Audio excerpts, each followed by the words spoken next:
Welcome to a place where history isn't just remembered, but relived moments frozen in time, waiting to pull us away from the chaos of modern life. Tonight, the lanterns are lit, their glow filtered through gauzy silk screens. The scent of sandalwood drifts on still air. You're not in your bed anymore. You're in the Forbidden City. But don't let the name fool you. What's forbidden here is freedom, not entry. Behind these vermilion gates lies a world of velvet softness and razor-sharp expectations. You are a teenage girl. You barely understand what's happening, but already your back is straight, your gaze lowered, and your silence perfected. You're about to become one of the Emperor's concubines. Congratulations! No one asks if you want this. That question doesn't exist in here. And honestly, you probably won't survive this, not all of you anyway. So before you get comfortable, take a moment to like the video and subscribe, but only if you genuinely enjoy what I do here. And don't forget to post your location and local time. I love seeing where and when you're watching from. Wherever you are, I hope tonight brings you rest, comfort, and maybe a curious dream or two. And let's ease into tonight's journey together. You arrive under a lacquered sky, the Imperial procession creaking like an enormous beetle through the palace's southern gate. The colors here are unreal vermilion walls, golden roof tiles, stone floors polished by generations of silk slippers. It's quiet in a way that hums. Silent but never still. You don't walk, you glide, or rather you're trained to. Inside the palace of purity and tranquility, the air is thick with incense and judgment. You're one of a few dozen girls ushered forward for inspection. The empress and her court ladies sit like still ponds, not a ripple of expression. You feel your stomach not like a silk sash. Every movement, your step, your blink, the tilt of your head is being recorded, judged, and sorted. There's no dramatic pointing or grand declarations. Just a murmured nod, a flick of the Empress's fingers.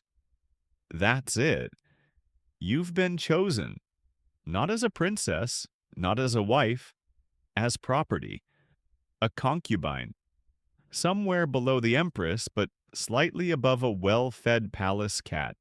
You're escorted deeper into the maze of courtyards and gates. Red doors, golden knobs, blue-green eaves with painted dragons. Every detail blurs as reality catches up with you. This is your new home. But not really, because home implies safety, belonging. What you've entered is more like a perpetual performance. Every room has eyes, every smile is loaded, and every comfort comes at a cost. You're assigned quarters with 3 other new girls. Your shared room is lovely silk bedding, carved rosewood furniture, and delicate screens painted with peonies. It's also entirely bugged, not with wires but with human ears. Servants gossip, eunuchs spy, even the parrots seem suspicious. You don't get to decorate or rearrange. Your world is already curated to control you. Each item in your room is a symbol, a regulation. Even the placement of your slippers by the door left before right signals obedience. You meet your personal maid, a girl only a few years older than you, and she begins explaining the rules. Not the written ones, the real ones. Never speak unless spoken to, she murmurs. Never complain, especially not about food or weather. Never under any circumstance mention the emperor's breath. Apparently bad breath is a capital offense, at least socially. You're given a book of palace etiquette.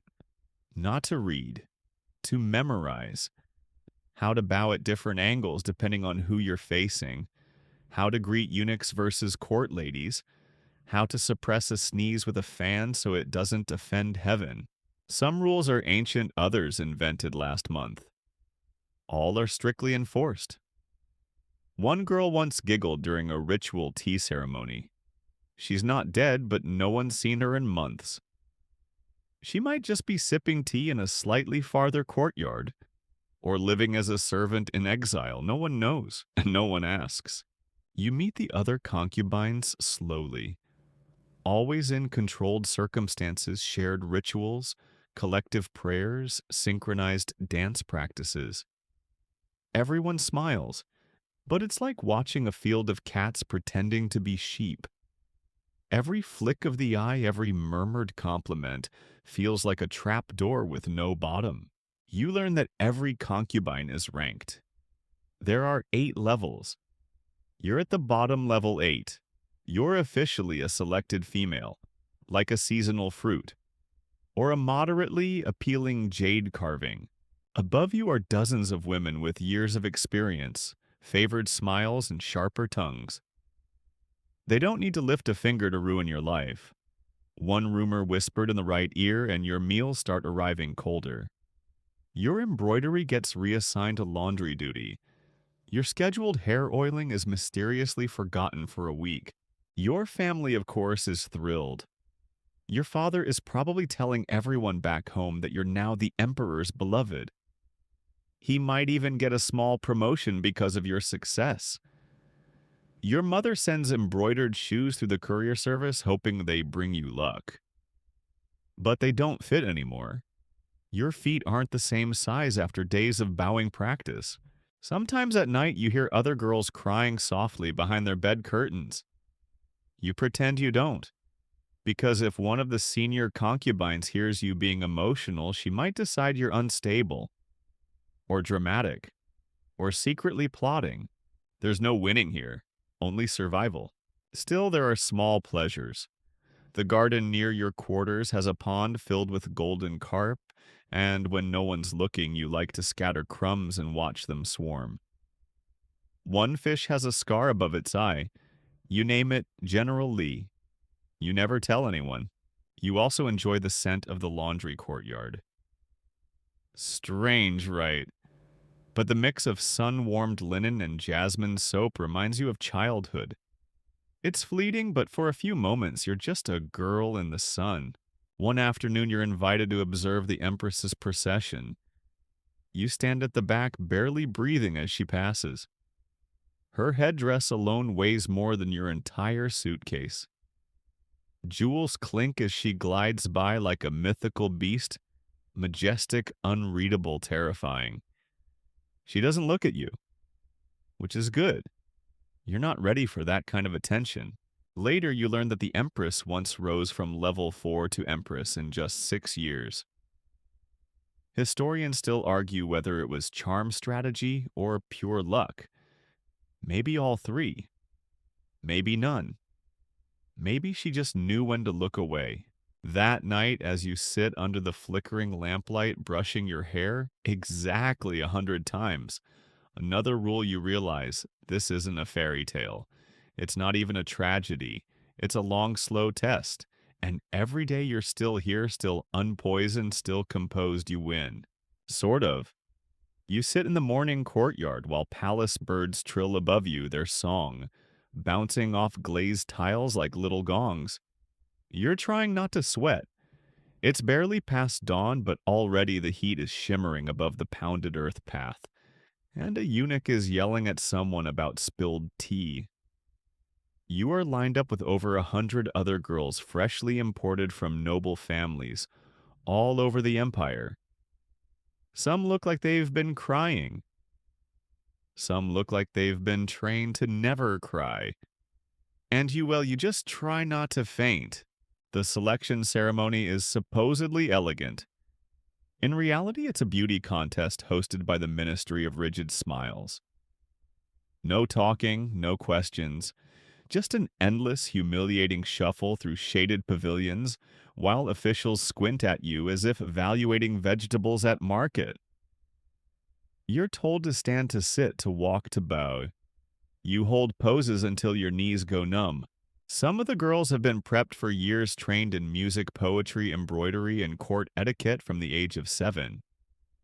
Others like you had a couple months of panic and a half-memorized poem about plum blossoms. It shows. One girl recites a verse about cranes and accidentally uses the wrong tone.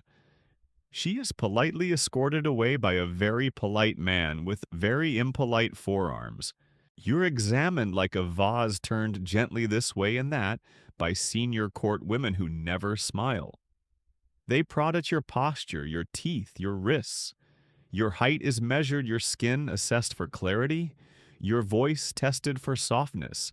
It is all deeply absurd, but also deadly serious. One girl is disqualified because she has an extra crease on her earlobe. You're not even sure that's a thing. There's a running joke among the older eunuchs that the emperor only picks girls with ankles like deer and hands like lotus leaves. You're not sure what lotus leaves feel like, but your hands are already sweating through your silk cuffs. You're finally called forward by name, not the one you grew up with, but your new palace name. It's two characters chosen to sound delicate and unmemorable. Something like gentle willow or quiet fragrance. Congratulations, you've been bureaucratically renamed to match the drapes. You are now officially one of the selected. The remaining girls are dismissed. Some cry with relief, others with shame. You try not to feel anything. They march you to the Hall of Inner Harmony for the final stage, the Emperor's silent inspection. He doesn't speak. He doesn't smile. He just sits there high above everyone else, surrounded by pillars and the dense hush of power. You glimpse him between fans, his face unreadable, his gaze bored. He might be in his 30s or 50s. Time sticks differently to men who don't have to worry about being replaced. Each girl steps forward and bows. Some linger, hoping for attention. Others tremble. When it's your turn, you bow exactly as taught, graceful, not too fast, not too slow hands, perfectly placed. You don't look up. You don't need to. The Empress's chief attendant writes something in a scroll. A nod, that's it. You're in, and immediately things speed up. You are escorted away before you can even exhale. Back into the labyrinth of the inner court where your old life is swept clean by the bristles of palace regulation. You are assigned to the Concubine's Orientation Pavilion, a place with an absurd name and even more absurd rules. It's here that you begin your real transformation. The first thing they do is take your belongings. Letters from home gone. Your hair comb replaced. Even your undergarments are switched for uniform layers of silk gauze embroidered with the Imperial crest. You are dressed, redressed, powdered, and perfumed like a statue before unveiling. One girl jokes that we're all just very expensive ghosts. No one laughs. Your hair is oiled and shaped into a ceremonial style. It takes 3 servants, 2 wooden combs, and a sharp tug behind the ear that leaves you blinking away tears. Then come the beauty ritual's face masks made of pearl dust vinegar soaks for the hands and a curious balm that smells like crushed chrysanthemum and faint terror. The eunuchs hand out the daily schedule. It is printed on a scroll so long it requires a stand. Wake-up call, the rooster's third crow. Morning rituals, breathing exercises, posture training, walking practice, proper kneeling form, meal ceremony, poetry recitation, meditation, etiquette lessons, calligraphy practice, evening devotions, hair care, skin steaming, nightly silence. You are never alone. Someone is always watching. Not in a sinister way, more like how a museum guard watches a Ming vase. At meals, you eat in silence. Tiny bites slowly chewed. Every dish is designed to avoid garlic onion or anything that might make your breath too lively. Even the vegetables are subdued. You miss chili. You miss fish sauce. You'd even settle for stale rice crackers from the market back home. One night, a girl drops her chopsticks. Everyone freezes. A court lady clicks her tongue. Another girl faints. You wonder if this is really the elite of Chinese womanhood, or just very refined trauma responses in matching robes.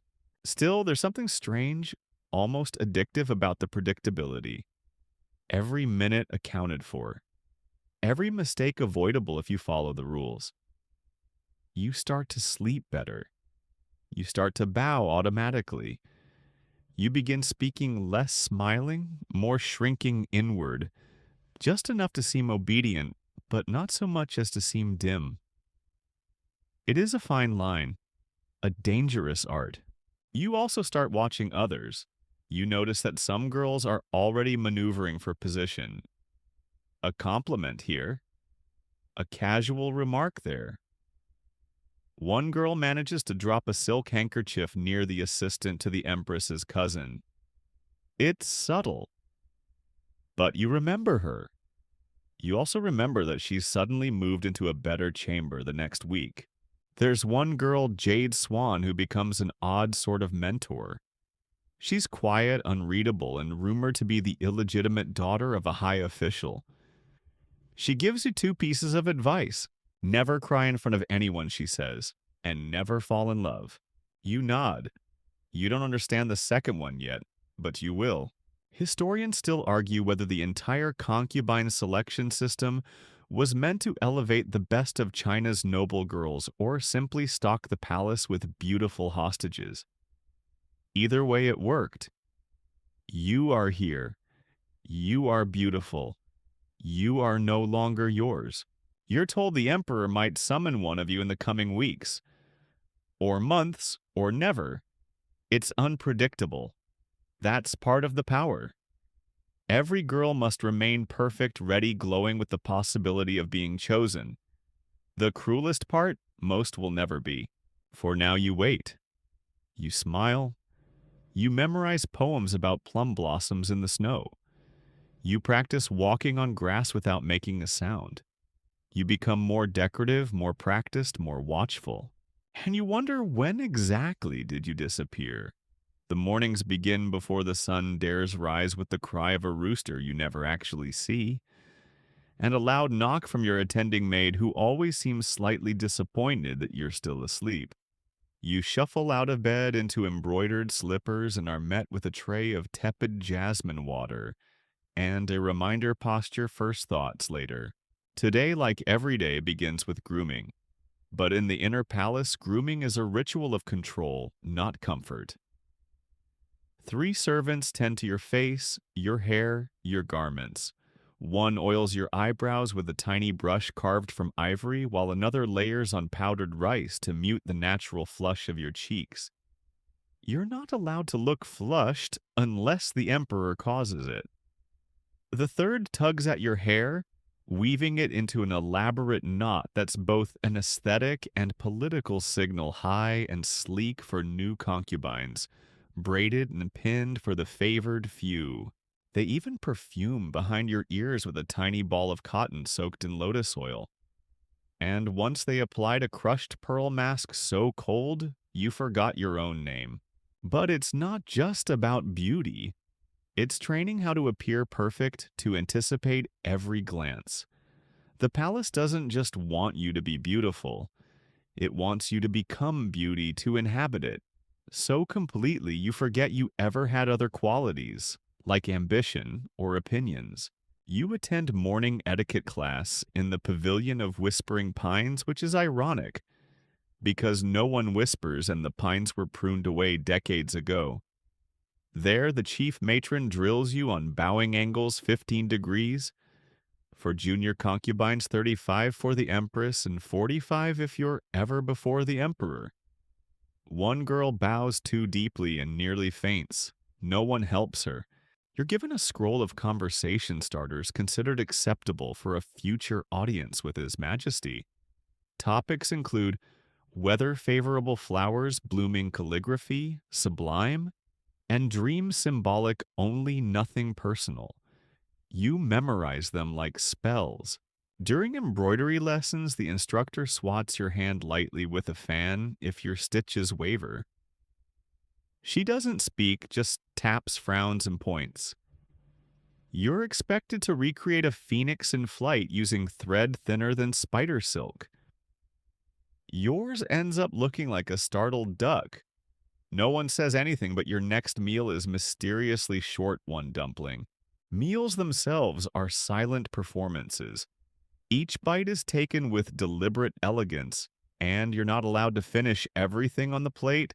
Apparently, finishing is vulgar. You once made the mistake of asking for more pickled radish. The look from the senior maid could have curdled milk. From then on, you nibble and leave food untouched, dreaming of street buns and mango slices dipped in chili salt. There are surprise inspections, too. The chief matron walks in mid-afternoon, fingers laced in her sleeves, and inspects your chamber. She doesn't speak. She just looks. Once she stared at a curtain for 15 seconds before frowning and leaving. The next day, that curtain is replaced. You never find out why. Every moment is performance. Even when no one's watching, you assume someone might be. You learn to smile subtly to show modesty without seeming weak intelligence, without arrogance, desire without desperation. You become a master of invisibly existing just enough. You begin to notice the older concubines more closely. They walk slower, more gracefully, their hands always folded, their lips, moving only when necessary. They seem relaxed, but you sense it's an act honed by years of survival. They've learned how to win without playing and how to avoid being noticed until it's absolutely useful. You hear stories. One concubine gained favor after composing a poem that likened the emperor's eyes to autumn wells, deep still and unknowable. Another was demoted for sighing too loudly during a tea ceremony. One apparently fell ill from overuse of powdered deer horn. You nod politely at the gossip but absorb every tale like it's scripture. Historians still debate whether the grooming rituals were meant to dehumanize concubines or elevate them into near mythical figures of grace. Probably both. After all, if you're seen as divine people, stop expecting you to be real. There's a strange camaraderie among the newest concubines. You don't talk much, it's too risky, but in the way someone adjusts your sash or the subtle glance exchanged, when a senior consort's perfume becomes overpowering, there's an unspoken sisterhood.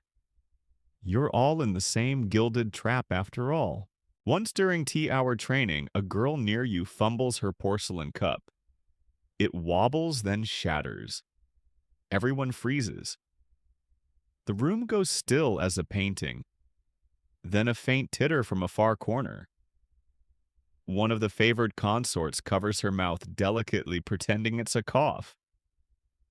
The girl is dismissed, not punished, just gone. Her name never mentioned again. That night, no one speaks. You just sit by the window, combing your hair with slow strokes as the moonlight folds over the palace roofs. You hear a zither in the distance. Someone older? Someone favored, someone allowed to make music. You think of your mother who used to braid your hair and hum about peony gardens? You wonder if she's proud or scared or both.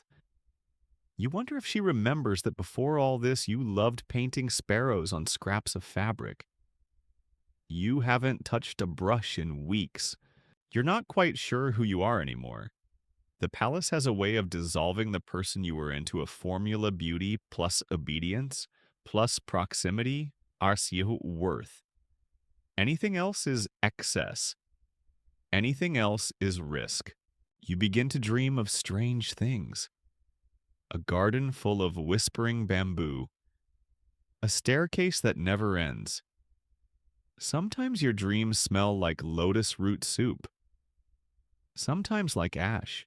One afternoon your maid mentions you'll be moved to a different chamber, slightly closer to the inner court. It's a good sign, she says, not smiling. You pack in silence. You don't know if this is promotion or punishment. You don't ask. The new room is slightly warmer. There's a lacquered screen with cranes painted in flight. It feels like a test. You sit beside it, practicing your posture. Still, poised, composed, and when the knock comes, a eunuch announcing your presence is requested in the pavilion of radiant peace, you simply rise, nod, and walk forward. Because in the Forbidden City there are no safe rooms, only stages. The knock echoes in your bones before you even hear it. A hollow tock, tock, tock against the frame of your silk-draped door, followed by a eunuch's clear, detached voice. The Lady of Gentle Willow is summoned. That's you. Still not used to it. But now there's no time to question the name stitched into your linens. Your maid immediately springs into action. She tugs open your wardrobe, pulling the formal robe reserved for these moments, a river of pale blue silk embroidered with cranes and plum blossoms. She dresses you like one might ready a ceremonial sword. Layer after layer, fold after fold, secured with practiced, delicate tugs. Your hair is touched up pins, straightened, a tiny smudge of rouge added to your lower lip, not enough to look eager, just enough to say I exist. The walk to the pavilion of radiant peace feels endless and sudden at the same time. You don't speak, you don't look up. You just follow the eunuch's soft footsteps down stone paths, slick with night moisture, past shadows of carved lions and flickering lanterns. Every courtyard you cross feels more forbidden than the last. By the time you arrive, your heart is doing strange acrobatics in your chest. Two palace maids meet you at the outer gate. They adjust your robes again, tugging the sleeves forward half an inch, tilting your headband, brushing imaginary dust from your collar. Then they signal, and you enter. The inner chamber is darker than expected, lit only by 4 low lanterns arranged like the corners of a stage. A brazier glows in the corner, filling the space with the scent of sandalwood, and something else ambergris perhaps, or some royal spice you've never known by name. The emperor sits behind a sheer silk screen, his silhouette painted in shifting candlelight. He says nothing. You don't see his face clearly, only the profile of a jaw, the glint of a crown, the flick of a hand that gestures you forward. You kneel gracefully as taught, forehead to floor. The silence stretches. Then another flick of the hand. You are dismissed. That's it. You don't know what it means. Was that good? Was that bad? Did he like your posture? Did he even look? You're escorted out just as silently as you entered. The whole encounter takes less than 3 minutes. But the next morning, you are upgraded. Your meals now arrive with 3 extra side dishes. Your chamber is assigned a second maid. And your robes are replaced with a new wardrobe, soft peach and moonstone, the colors worn by the 6th rank concubine. That's what you are now. 6th rank, no longer just selected female. You have a title. Mayrin. Beauty? It sounds flattering. It is not. There are 8 ranks for Imperial consorts. At the top, the Empress unchallenged, untouchable, terrifying. Below her, 4 senior titles, each with its own entourage and sphere of influence. Then the mid-rank ladies, and finally the Mayrin beauties. A glorified footnote in the scrolls of power. Your days shift slightly. More ceremonial duties, more chances to be seen. You are now expected to participate in seasonal processions, ritual offerings, and poetry salons. Each is another test. You learn to fan yourself with precisely 3 wrist movements during a recital. You learn to hold incense sticks without shaking. You learn that when the Empress laughs, you must smile no more, no less. And always you watch the other concubines. The court is a chessboard made of silk and suspicion, and concubines were pawns. But some pawns are better at moving. There's Lady Dei, 4th rank, renowned for her calligraphy, and sharper still for her ability to say 10 things with one blink. It's said she once wrote a poem that made the emperor laugh and another that made him cry. No one has seen either. They were burned. Then there's Consort Hua, second rank, elegant as snow on lacquer. She hasn't been summoned in months yet, her power hasn't waned. Every eunuch bows deeper in her presence. Every senior maid steps slightly aside. You overhear things. You hear that one of the other Marin is pregnant, that she's been relocated closer to the Emperor's residence, that she hasn't been seen since. The palace buzzes with rumors, each whispered thread twisted into a net. No one ever speaks plainly. Everything is metaphor. The plum tree has bloomed early. The moon avoids the lotus pond. The night wind forgets no name. You receive visitors now under supervision. Senior court women arrive with small gifts, hairpins, sachets, a book of poetry accidentally left behind. You're being tested again. Do you accept the gifts, display them, or quietly return them to avoid favoring one patron over another? Jade Swan advises you to keep everything visible but untouched. Let them see you have naught that you use. You take her advice. One day during the spring tea ceremony, you're asked to pour tea for the emperor. Your hands do not shake. Your bow is smooth.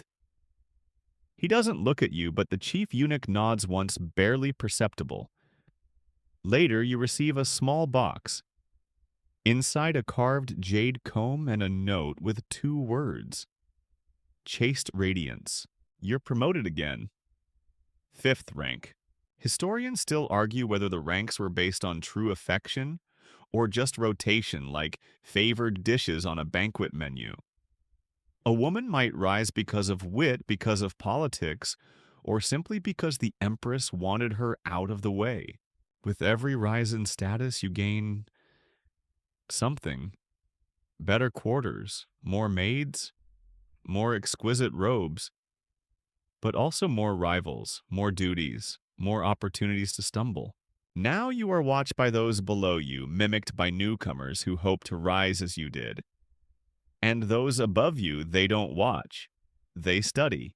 You're invited to join the court's internal arts display, a quarterly event where concubines demonstrate talent.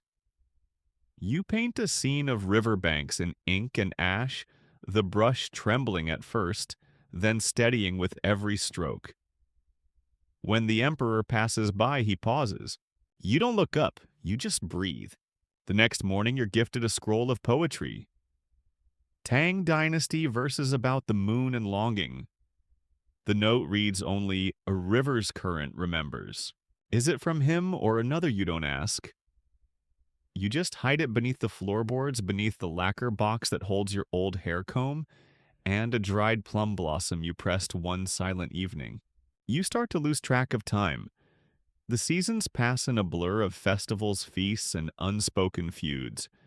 Your world becomes increasingly velvet-lined and porcelain-polite, but under that the rules grow sharper.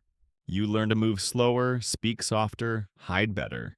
And always, always you remember, you are here not to be loved, you are here to be chosen.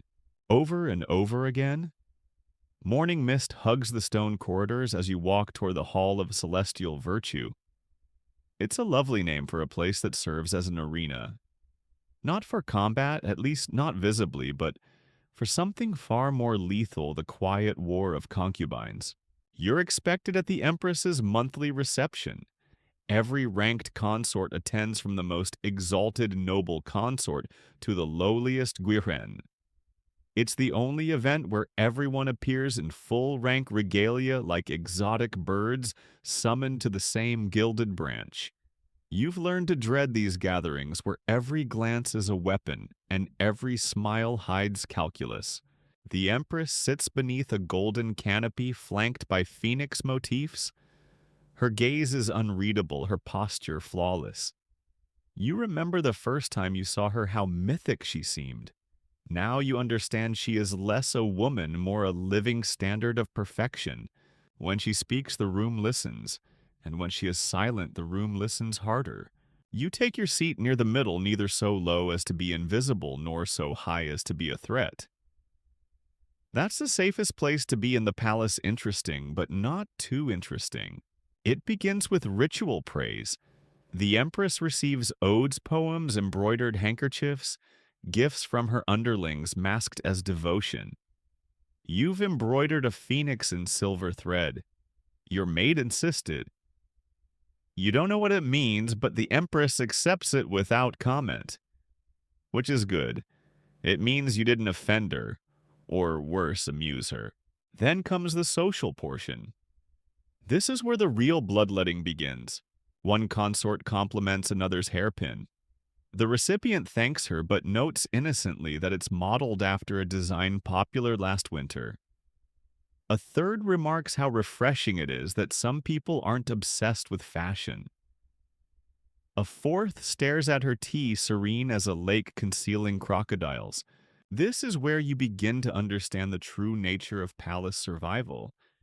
It's not the emperor you should fear. It's them, the other women.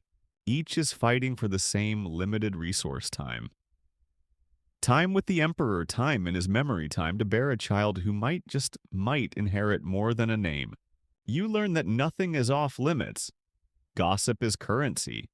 Flattery is camouflage. Even the servants are pawns. One day your tea arrives too cold. The next it's too hot. You never complain. You only wonder which rival controls the kitchen maid. There are unspoken alliances. Lady Zhong, who always speaks softly and lingers by the incense table, is rumored to have a brother on the ministry council. Lady Lan, famed for her guqin playing, never attends these events without her maid whispering coded greetings into her sleeve. You once overhear two higher-ranked ladies discussing the dosage of a beauty tonic made from swallow's nest and ground pearl. Later, one of them develops a rash that must be from stress. The other smiles. You make a mental note never to discuss ingredients near anyone. The palace's beauty rituals themselves are a battlefield. There's pressure to remain eternally radiant, youthful, serene, untouched by time. You now use masks made of night-blooming jasmine and vinegar rinses so strong they sting your scalp. You're advised to sleep with slices of cold cucumber on your wrist to cool the blood and avoid nightmares. You try it. It doesn't work. The nightmares come anyway, more vivid than ever. There's the dream of drowning in silk sheets. The dream where your tongue turns to petals and falls out. The one where you open a door and find your old house, but your mother doesn't recognize you. Still you pretend. You always pretend. At night, the halls are quiet except for the rustle of robes, the occasional echo of a distant zither, or the soft groan of wind through wooden screens. But beneath the silence, something always hums expectation or anxiety, or perhaps ambition in its most poisonous form. You are invited to a private tea by Consort Shu, third rank. It is not optional. Her chamber is known for its rose-scented screens and an oddly perfect view of the moon pavilion. You arrive precisely at the appointed time. She's beautiful older and completely uninterested in your pleasantries. Instead, she offers you candied plum and a question, "Do you want to rise?" You hesitate. She smiles. Everyone wants to rise. The ones who say otherwise are either liars or already too powerful to care. She offers no further conversation.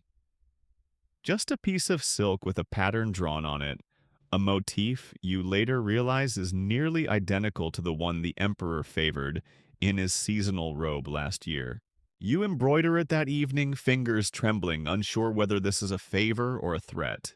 Historians still argue whether concubines were politically empowered or entirely disposable. The truth lies somewhere in the middle. You have influence, but it's borrowed. Your power depends on another's gaze. The moment he looks away, it vanishes. But you adapt, you learn. You keep your expressions soft, your praise general, your beauty consistent but not competitive. You master the art of letting others speak while you listen. You learn the difference between being seen and being watched. Sometimes you practice weeping, not because you need to, but because someday you might, and you'll need to do it beautifully. One night you're summoned again. This time it's longer. The Emperor is in a rare mood, talkative even. He asks if you play Guqin. You answer with modest confidence. He gestures and a servant brings one in.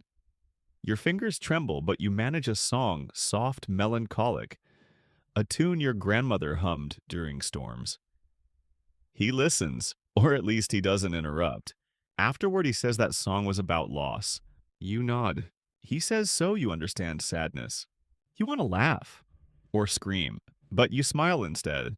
That night, your rank remains unchanged, but your maid looks at you differently, and so do the others. You've survived another chapter, and in the Forbidden City, survival is success. You wake before the bell, the one that chimes at sunrise from the central tower. It usually summons the court to its daily procession of rituals, offerings, and formal greetings. But today, you're already sitting upright in bed, unable to sleep, heart wrapped in an uneasy kind of cloth. Because last night the summons came again. Not for you. For her Pearl Grace, another Marin recently promoted, and increasingly discussed in whispered corners. You heard the rustle of her hem as she passed your corridor, saw the way her maid glowed with quiet triumph. The next morning she doesn't return. No fanfare, no scream, no funeral, just absence. And that silence, it roars louder than any alarm. You dress slowly, letting your maid plait your hair into the peony coil, a style associated with fertility. Not your choice. But the suggestion came from a senior lady, and in this world, suggestion is the velvet glove that often conceals a blade. Outside the court buzzes with manufactured calm. Eunuchs sweep non-existent dust from perfectly smooth tiles. Birds sing like they've been bribed. No one speaks of Pearl Grace. You learn instead through implication. Her chamber is reassigned. Her attendants are dispersed. Her favorite orchid is removed from the garden. One of the kitchen girls is reassigned to the laundry, her silence suspiciously firm. Something happened.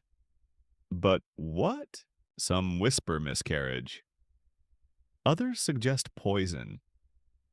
One claims she was found in the lotus pond, though palace records, of course, say she was relocated to a temple for prayer and rest.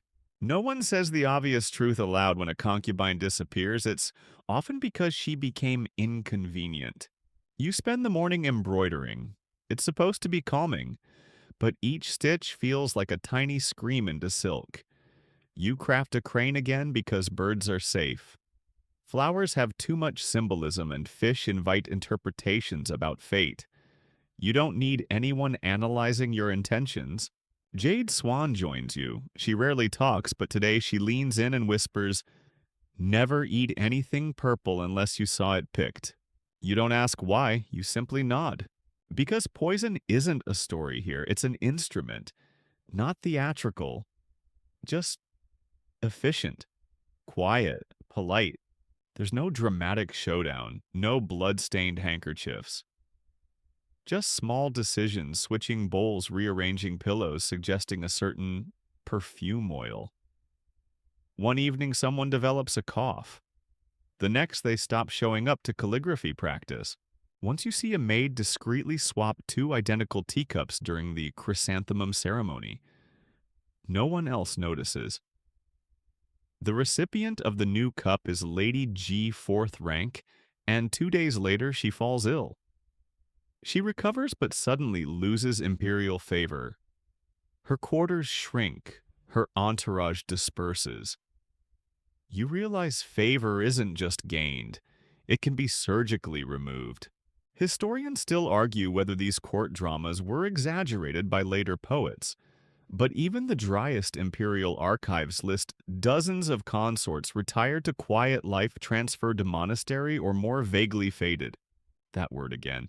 Faded, like color from an old painting, like memory from a distracted mind. Meanwhile, you continue your daily routines with unwavering poise.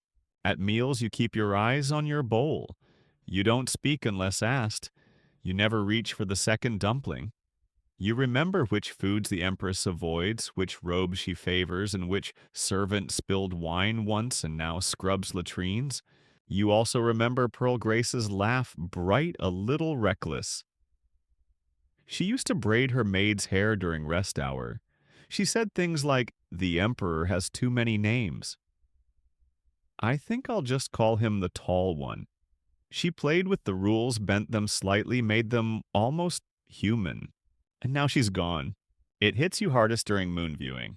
The concubines are led out in small groups to a marble terrace where you're supposed to admire the moon and recite seasonal poetry. It's a lovely tradition, almost soothing. Tonight the moon hangs heavy, slightly orange, and far too large.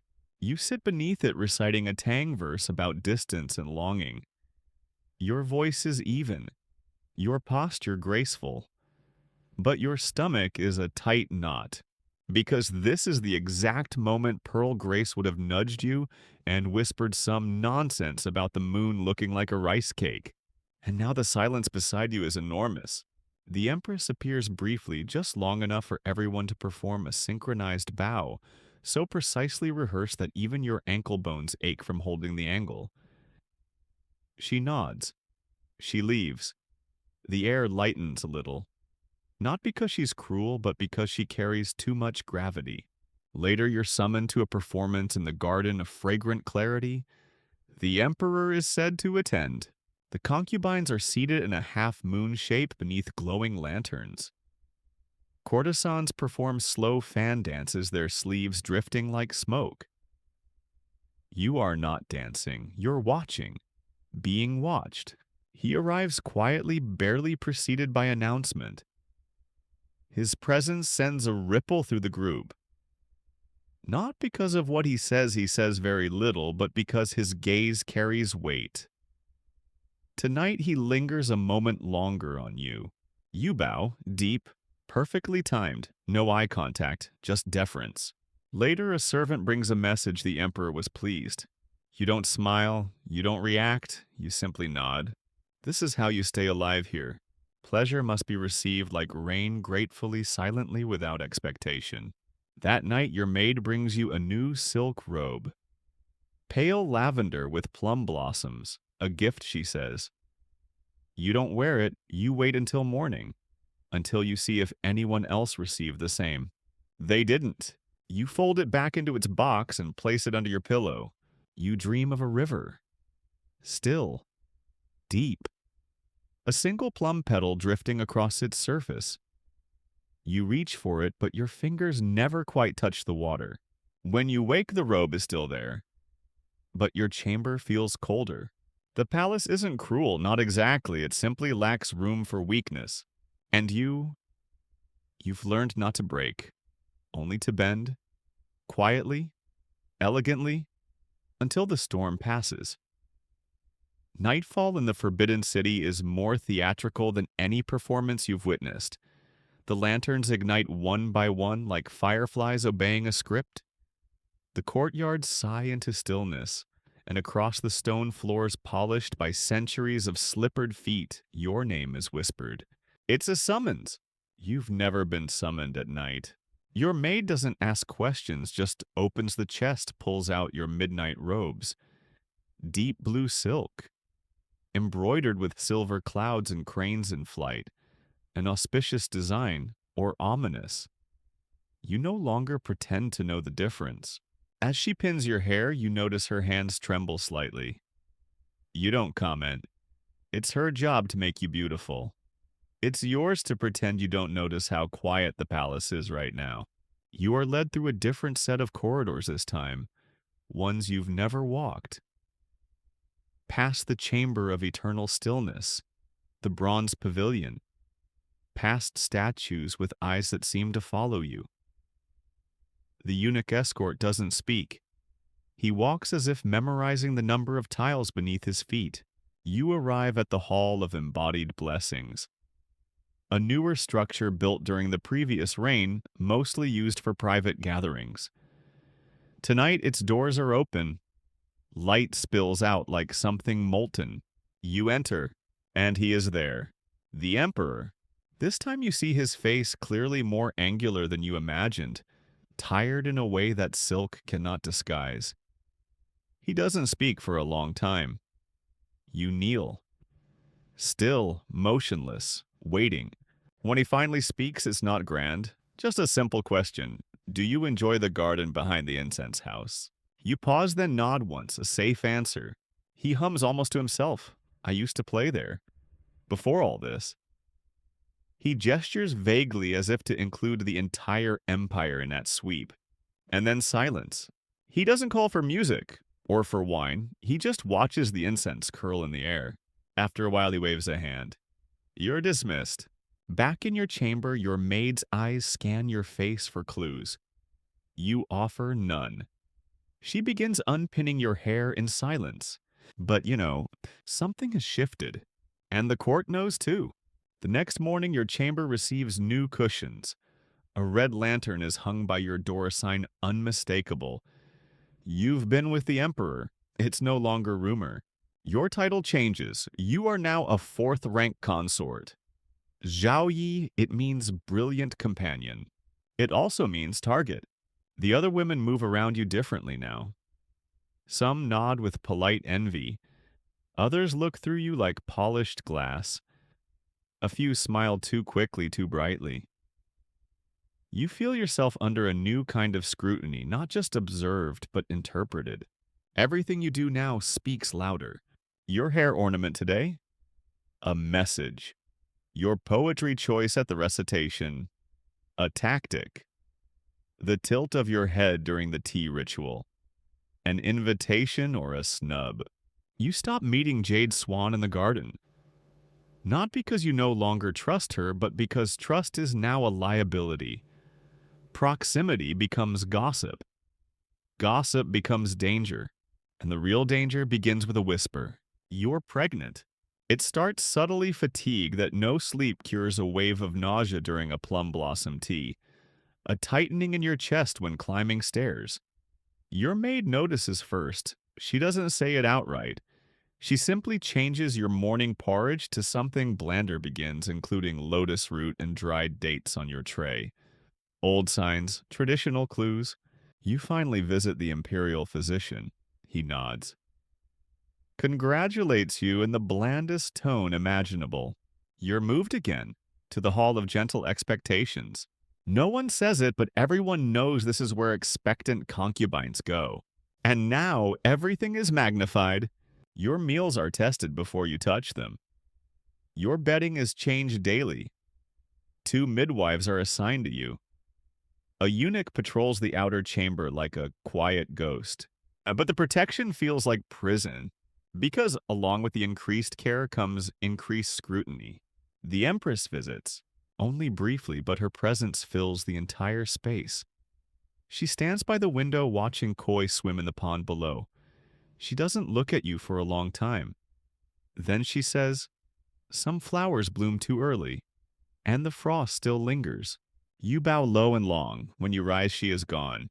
Your maid is pale. She did not bless the child, she murmurs. Not yet. Historians still debate whether imperial heirs were chosen by fate, by merit, or by manipulation. Some emperors favored sons born from low-ranked consorts to prevent the empress's clan from gaining too much power. Others insisted all children of concubines be hidden until officially acknowledged. You don't know which kind of emperor you serve.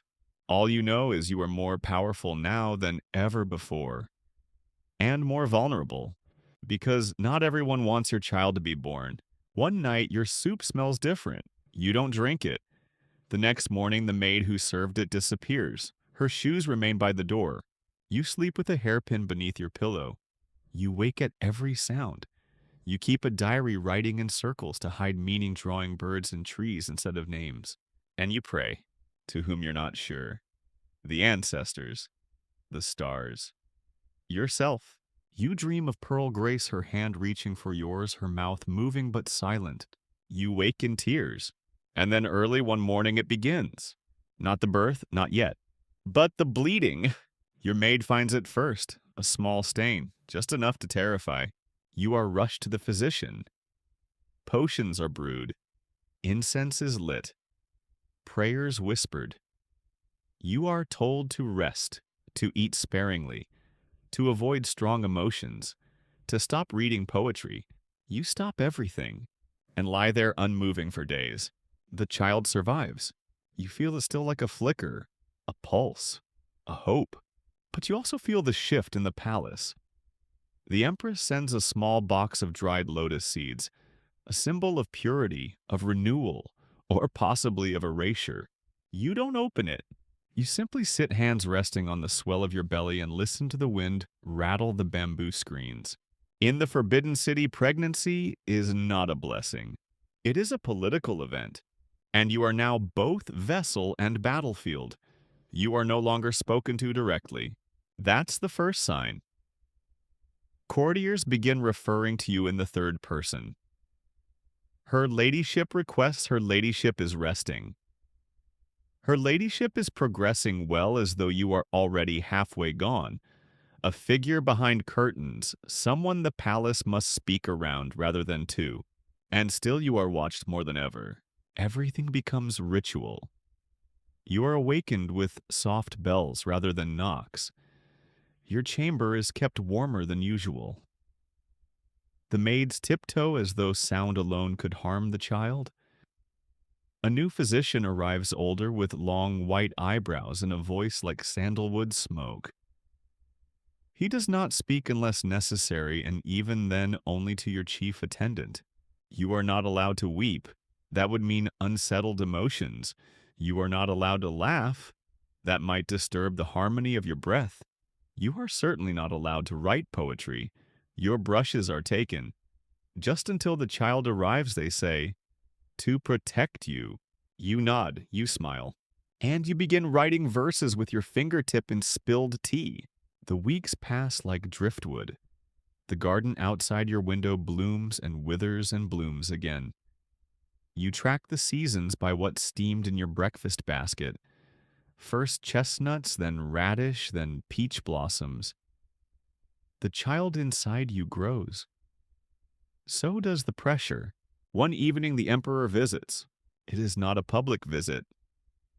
There are no fanfares or announcements. Just the soft thud of his steps and the sudden impossible presence of him beside your bed. He looks different now, older, weary. Or is it you who has changed? He asks how you are. You answer carefully. Peaceful. He watches you for a long time, then places a small carved tiger on the table beside your pillow. For protection, he says. Then quieter. My mother gave me one when I was born. You don't know what to say. So you bow awkwardly from your sitting position. He leaves without further words. The next day, the entire palace shifts. You are elevated to third rank. Xianfei, worthy consort, a title with privileges, your own pavilion, your own steward, more authority over your own staff. But it's also a spotlight. You are now one of the top 4 women in the inner court. You also become the target of elaborate politeness. Consort Shu visits and brings ginseng tea. She compliments your hair. She never once says your name. The Empress sends a letter. Written in elegant calligraphy, it contains exactly 4 lines of Tang poetry about bamboo's strength in the storm. It is the closest she has ever come to either blessing or warning you. Your child is not yet born, but already they are a figure of power. Already they have enemies. Already you imagine the potential futures they might face: heir or exile favorite or forgotten lion or lamb. Historians still debate whether women like you had real influence over succession. But your instincts tell you the truth. If you want this child to survive, you will need to play the game, not like a consort, but like a tactician. So you begin making moves. You reassign a suspicious maid to the laundry. You ask your steward politely to rotate the kitchen staff weekly. You offer gifts to key eunuchs polished jade prayer beads, rare calligraphy paper sandalwood fans. Each gesture is subtle, each one calculated, and still you are not safe. You feel it in your bones the night your pillow is moved. No one admits to doing it. Your bed looks the same. But the indentation is wrong. The scent is off. Something was touched. You do not sleep that night. Instead, you stay awake listening to the sounds of the palace, the wind rustling the wisteria vines, the soft splash of koi in the pond, the distant chime of a watchtower bell, and footsteps. One pair, soft, hesitant. You say nothing. In the morning, your maid finds a scrap of silk beneath the cushion, embroidered with a chrysanthemum symbol of nobility, but also of death. You burn it. Later, you call for the physician.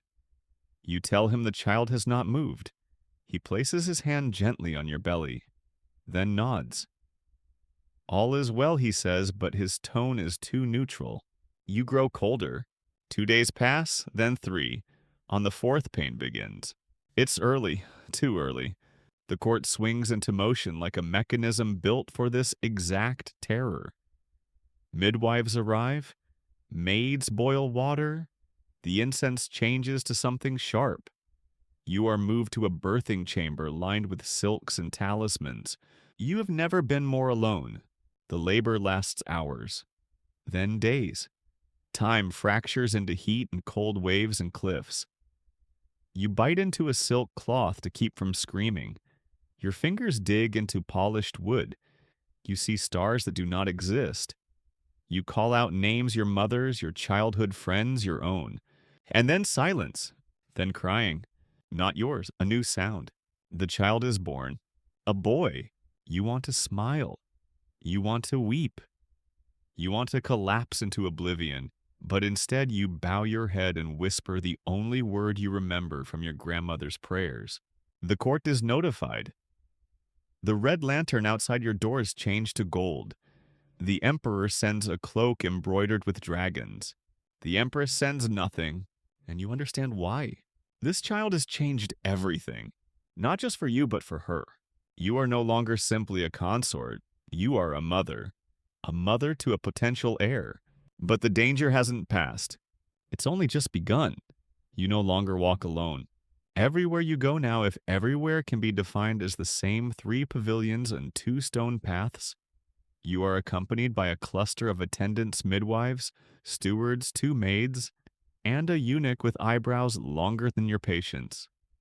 They don't speak unless spoken to, and even then their answers are murky as lotus water. You understand. Your child is no longer just a child. He is a possibility.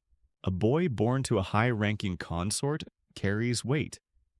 Not legal power yet, but symbolic gravity.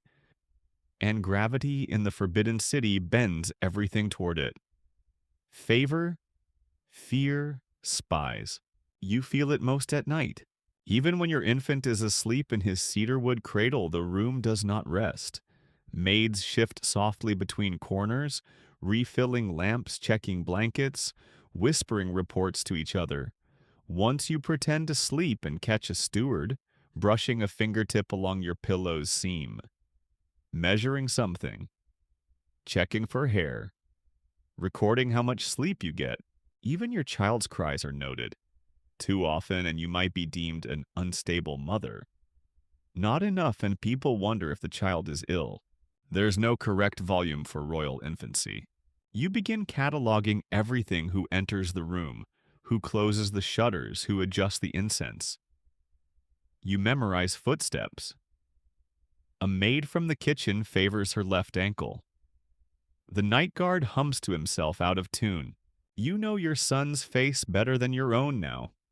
The curve of his nose, the way his fingers curl inward when startled. You hum lullabies from your childhood soft and low melodies you forgot you remembered. You name him in secret. Not officially, of course, the court will choose a name filled with celestial aspirations and ancestral flattery, but you whisper your own name to him at night. A private name, a true name, one that no scroll will ever record. You never write it down. One afternoon you receive a scroll from the Department of Rights. It outlines your child's future tutor ceremony's rules of conduct. He will be raised in the Hall of Eastern Harmony. You will be permitted 2 visits per week. Supervisors will attend. You must submit all gifts in advance for inspection. You are effectively being separated. Your son is taken the next day. They do not call it what it is. They say he is being prepared for greatness. They say the emperor has ordered only the most exceptional upbringing. You dress him carefully that morning. You kiss the crown of his tiny head. You do not cry. But when the eunuchs take him tenderly, even respectfully, you feel your body go still, like frost creeping across silk. The halls are too quiet after, your chamber echoing with absence. You are told to rest. You are assigned a new poetry instructor, a new physician, a new scent for your rooms.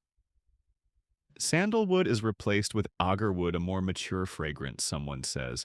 You are promoted again. Second rank, noble consort. And yet you've never felt smaller. Everyone around you smiles. The maids speak more softly. You're offered better wine, warmer silks, deeper cushions. But the truth is this: you've lost your son. Not to death, to protocol.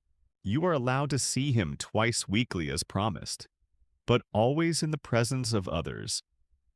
He is carried in by nurses whose names you are not permitted to learn. He is dressed like a festival doll. He does not know you. Not yet. But he looks at you, and that's enough for now. You learn to speak to him with your eyes, your hands, your breath. You keep a box of items just for him. A hair ribbon, a pebble from your garden, a folded paper crane. One day when he is older, you will show them to him. Maybe he'll understand, maybe not. You begin receiving new visitors, some from the Ministry of Appointments, some from families you once barely registered. They bring gifts, scrolls, jade seals, antique combs, rare books. For your health, they say, for the prince's blessings. They are not gifts, they are investments. You accept most, reject a few. Not enough to offend, just enough to remain unpredictable. Then come the poets. Yes, poets. The emperor commissions a set of poems honoring the birth of the child. Court poets arrive, bow, and ask what the stars looked like that night. You describe them as dim but determined. One writes that down with great reverence. It's all theater, but you perform your role with grace. Because you must. One evening, Jade Swan visits.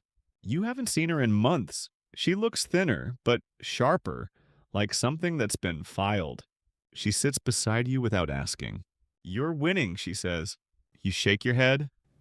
I don't think so. She smiles. Then they haven't told you yet. You wait. The Empress is ill. Silence. No one has said it officially, but Jade Swan's information is rarely wrong. She hasn't appeared in 3 court functions. Her chamber hasn't lit the red lantern in weeks. The rumors are deliberate. You breathe slowly. If it's true, if the Empress is dying, everything changes.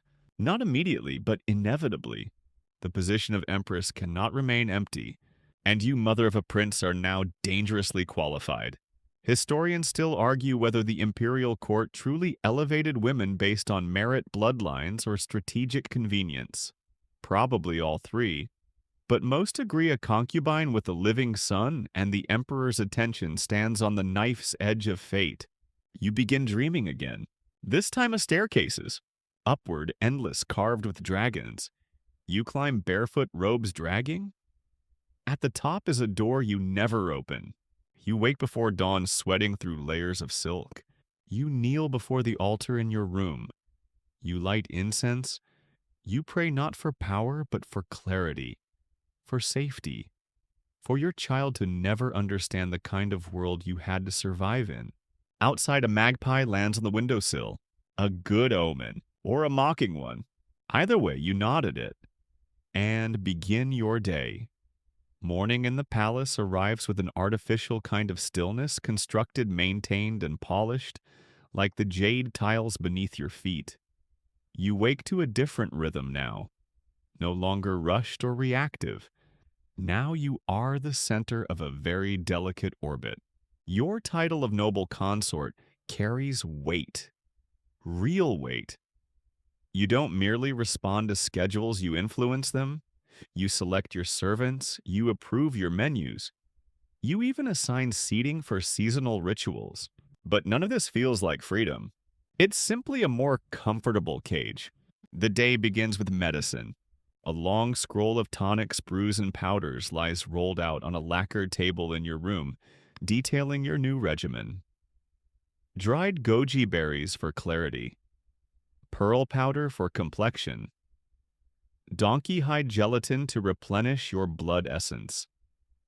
You swallow each concoction obediently, even the one that tastes like boiled bones and regret.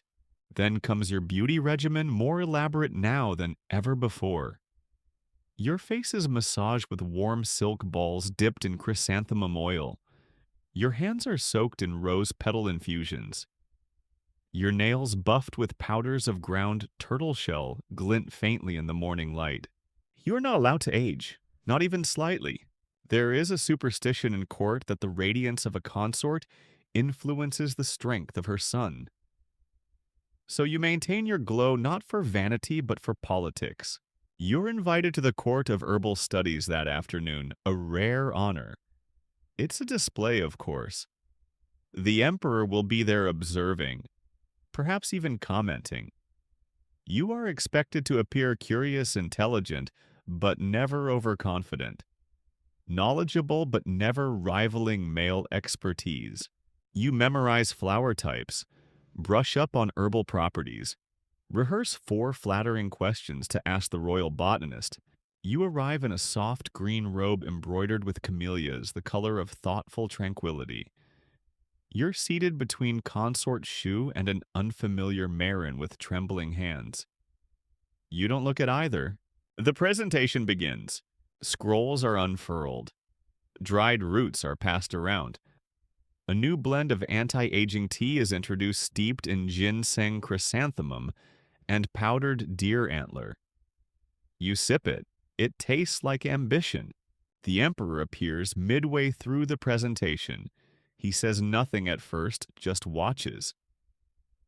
The room shifts around him. Everyone straightens. Even the tea seems to stop steaming. He notices you. He asks your opinion. You pause, then respond with careful confidence. Its bitterness is sharp, but the aftertaste is enduring. Like virtue. He nods. Later that evening, you are sent a gift, a small porcelain jar of the new tea blend, wrapped in silk the same shade as your robe. The next day, that tea blend is named Tranquil Camellia.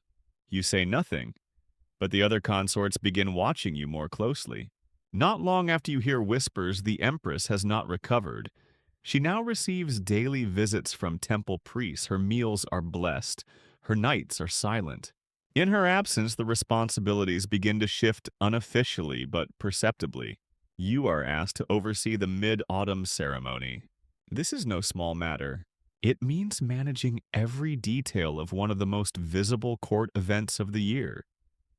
Lantern arrangements, offerings, seating protocol, music, robes, the procession. You even oversee the mooncakes, ensuring each is filled with an appropriate combination of lotus seed and symbolic significance. It's overwhelming, but it is also opportunity. You enlist Jade Swan's help. She has no rank now, no title, but she has something better experience. She advises you on which musicians have ties to which ministers. She reminds you that orange lanterns suggest prosperity, but red ones hint at arrogance. She helps you assign roles in ways that appear generous but sideline certain rivals. On the night of the ceremony, the palace shimmers. The trees are hung with glowing orbs. The reflecting pool is ringed with petals. Musicians play ancient odes to the moon on guqin and flute. You appear in a robe of pale silver stitched with cranes mid-flight. Your hair is pinned with white jade combs. You do not speak much. You do not need to. The emperor watches you that night with an unreadable expression. So does everyone else. And yet, you feel the emptiness. Your son is not there. You asked to have him briefly brought to watch the lanterns. The request was denied. Too late, the physician said. Too exciting. Instead, you are given a scroll with his tiny handprint stamped in cinnabar ink. A gesture, a balm. You tuck it into your sleeve and smile for the crowd. Historians still argue whether consorts truly love their children or whether the bonds were shaped entirely by politics. But you know, because when you lie awake at night, your thoughts always circle back to him. Is he sleeping? Did he laugh today? Will he recognize you when he's older? You find ways to remain close without being seen. You send gifts that won't raise suspicion. Small lacquered toys, prayer beads strung with silk, a book of illustrated tigers. You bribe his nurse with a comb made from sandalwood. She gives you updates and riddles. You begin to learn the rhythms of the inner nursery without ever setting foot in it. And then one day something new. A letter. It arrives tucked into a scroll of poetry delivered to your chambers. At first you think it's a mistake. But the script is small, precise, familiar. It reads, "He asked for you." You stop breathing. You don't know if it's true, but for the first time in weeks you sleep without waking. That same night, a storm rolls over the city. Rain lashes the roof. The wind groans through the screens. And you dream not of staircases or locked doors, but of a hand reaching back toward yours, tiny and warm. You awaken to a strange calm. The Empress still lives, but the palace has already shifted. You are not yet its center, but you are its weight. You now walk through the palace like someone with gravity. Servants bow lower. Eunuchs speak more quietly. Lesser consorts glance at you from behind their fans, curious, calculating, cautious. The garden paths you stroll are swept twice before your arrival, and when your sleeves brush the magnolia blossoms, no one dares scold you for disturbing the sacred order of petals. You still smile, but it's a different smile now. Practice soft, just opaque enough to conceal thought. The Empress is no longer seen in public. Her health is a forbidden topic, but absence in this world is louder than presence. Her pavilions are quiet. Her steward now delivers reports to the Emperor, directly bypassing the inner court. And you're called more often to the pavilion of tranquil reflection. Not summoned, called. A subtle but enormous shift. On your third such visit in 2 weeks, you're offered tea steeped in aged pu'er and dried chrysanthemum. The Emperor gestures for you to sit on a cushion nearly level with his own. He asks about poetry, about your son's temperament, about your opinions on the tax reforms being debated in the Hall of Literary Governance. You answer carefully, respectfully, but he listens. And then he asks a question no one in the court has dared to voice aloud.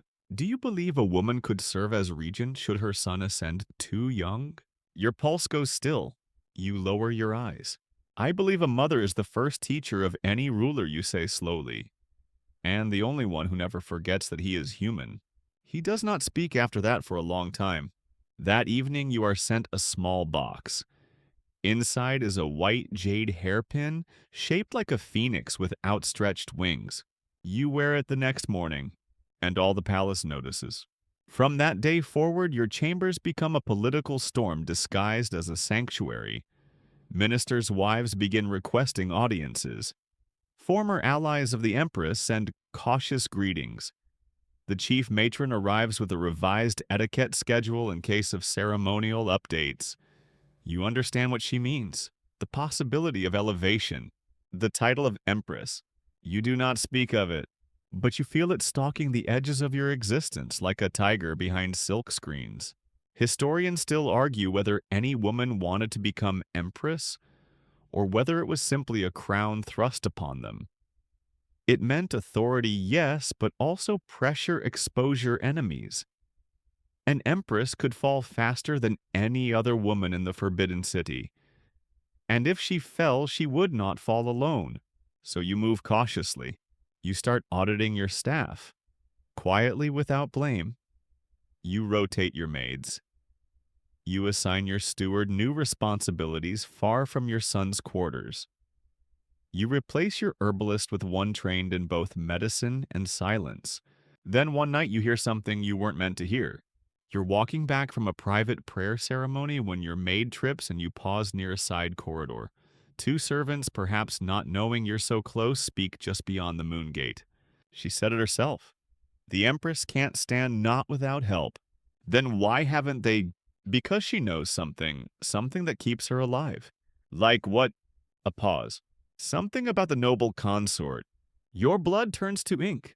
You retreat before they see you. Say nothing, but that phrase echoes through your mind for days. She knows something. You begin combing your past for mistakes.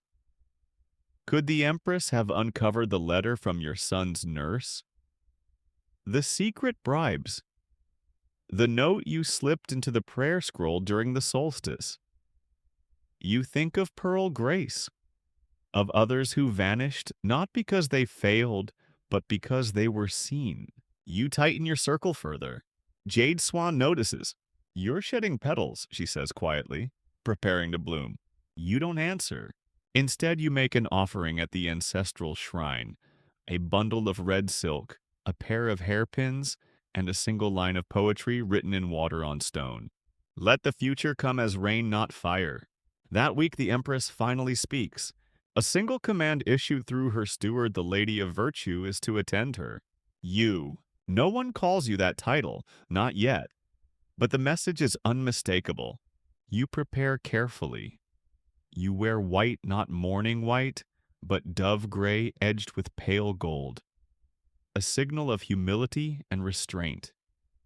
Your hair is unadorned except for the jade phoenix. You carry no fan, no scrolls, no attendants, only yourself. Her chambers are dark, scented with incense thick enough to hide intention. She lies reclined, surrounded by drapes and low light. You kneel at the threshold.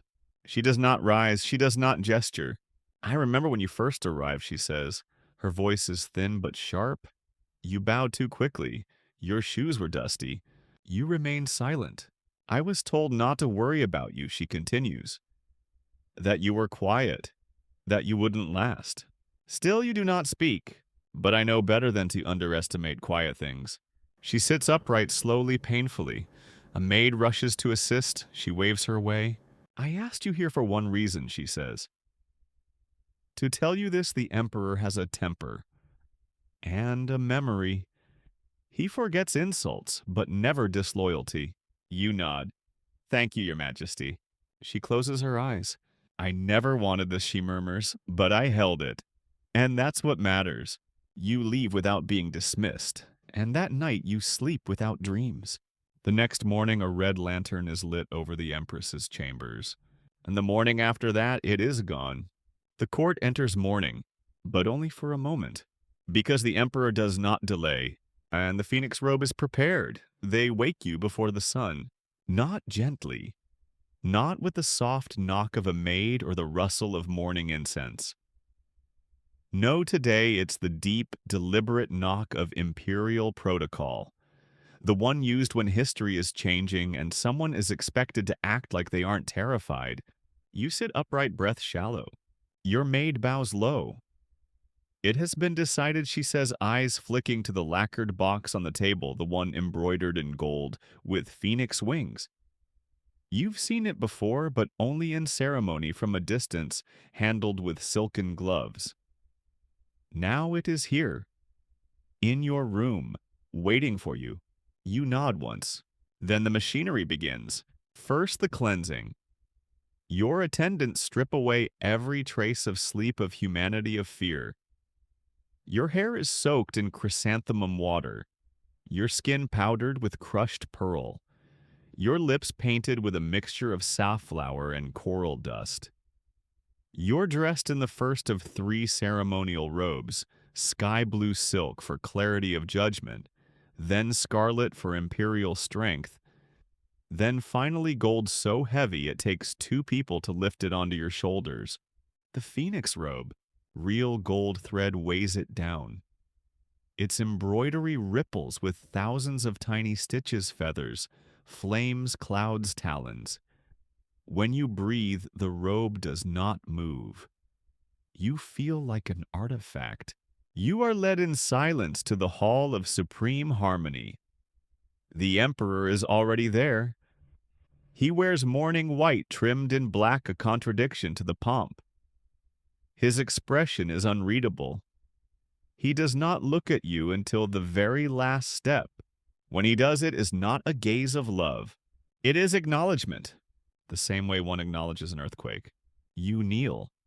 The minister of rights begins to speak about harmony, about virtue, about the need for guidance and balance in the wake of imperial loss.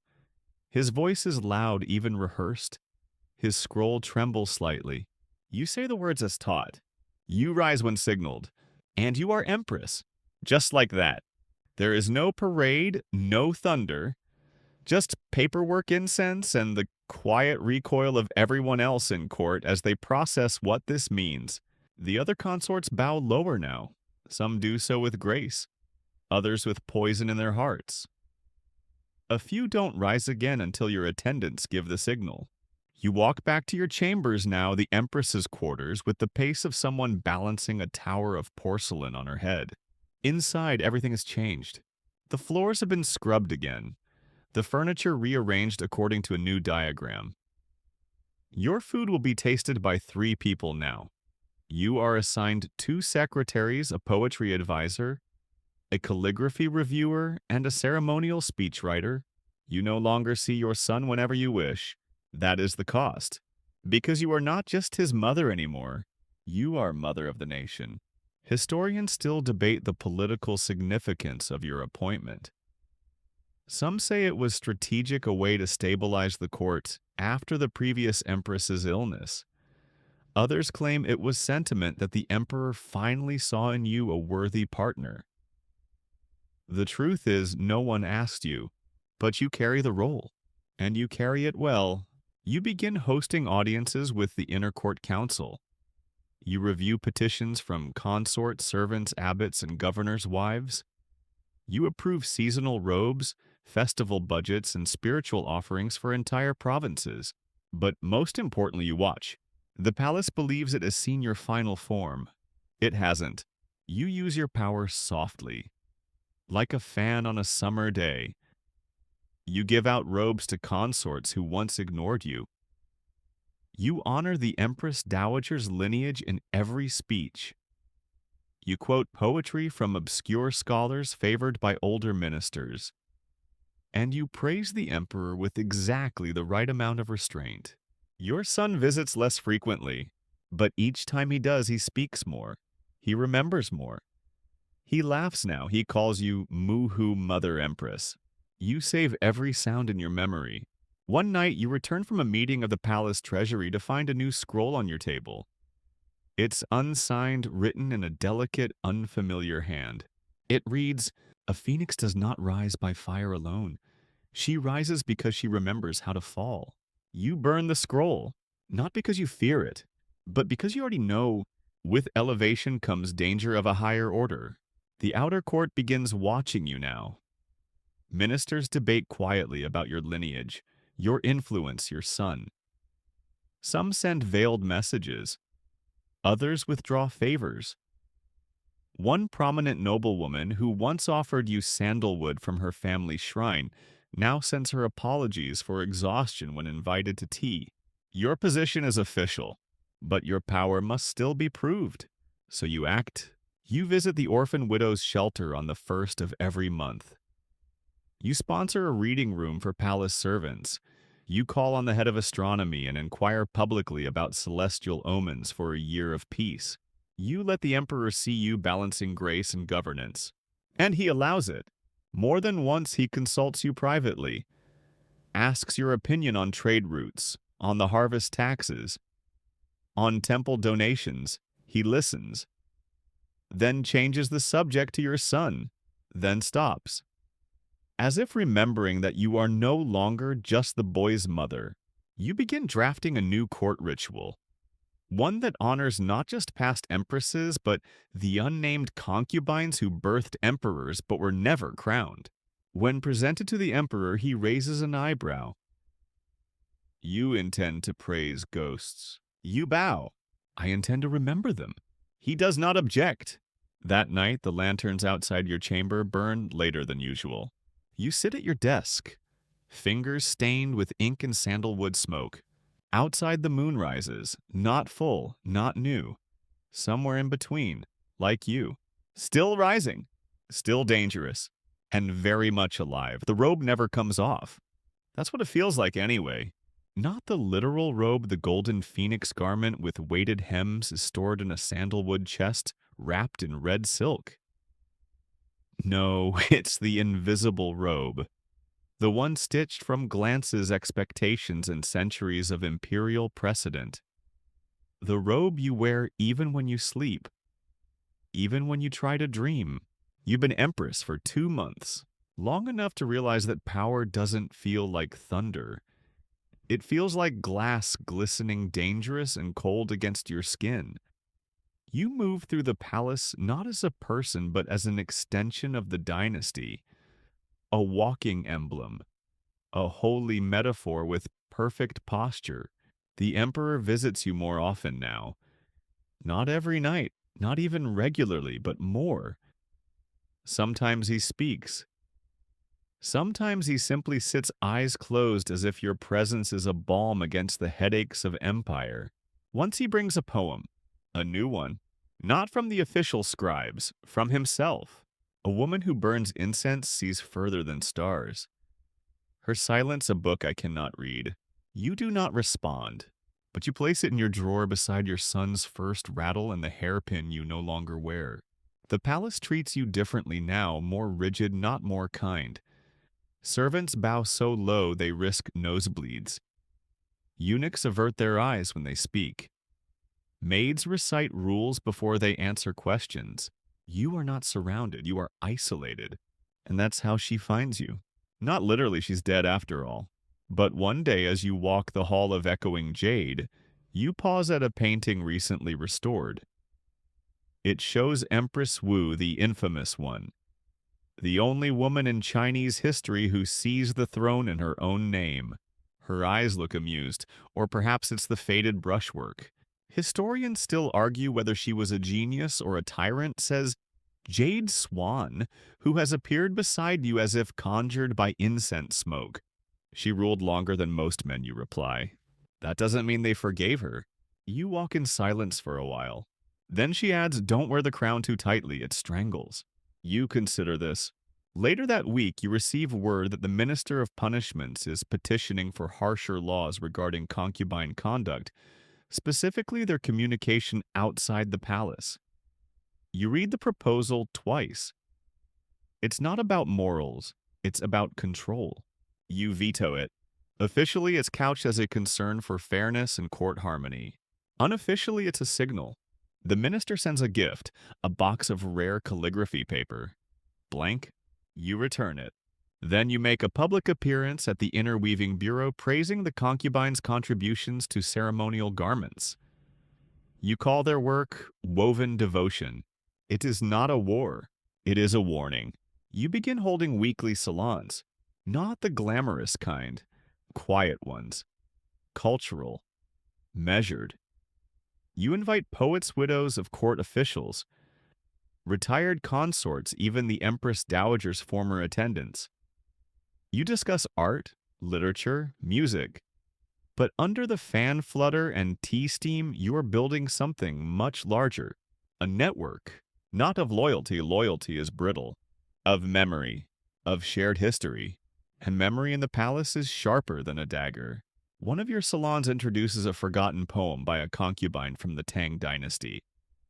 It describes the feeling of being beautiful and useless, like a vase too fragile for water. You recite it aloud. The room is silent. Afterward, a young Guirin slips you a folded note. Thank you for not forgetting us. You keep it. The emperor hears of the salons. He asks about them in a half-amused tone as though you're dabbling in embroidery gossip. You say we study the inner court. He raises an eyebrow. The inner court is for peace, not politics. You tilt your head.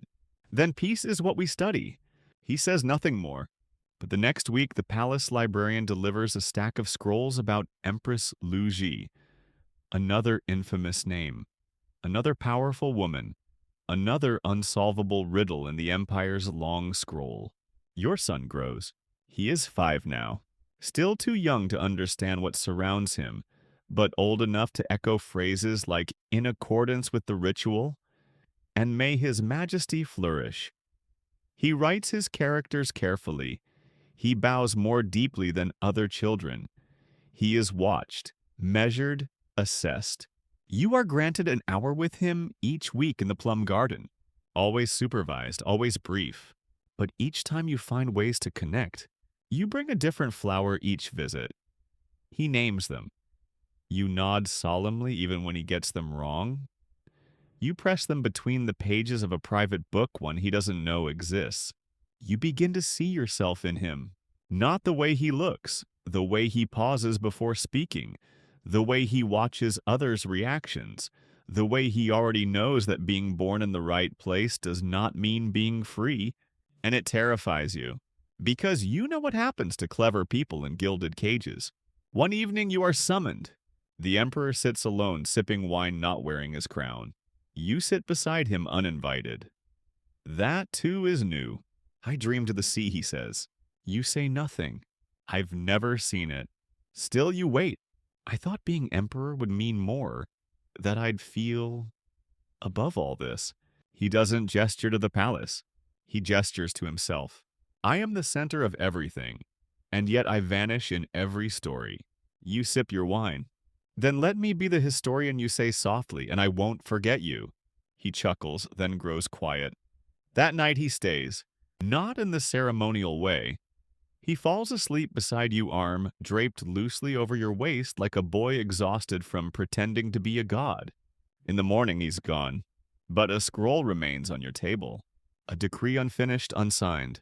It reads, "Should the throne pass to our son before his majority, the empress shall serve as regent until—" You fold it carefully, place it beside your poetry scrolls, and return to your day as if nothing has changed.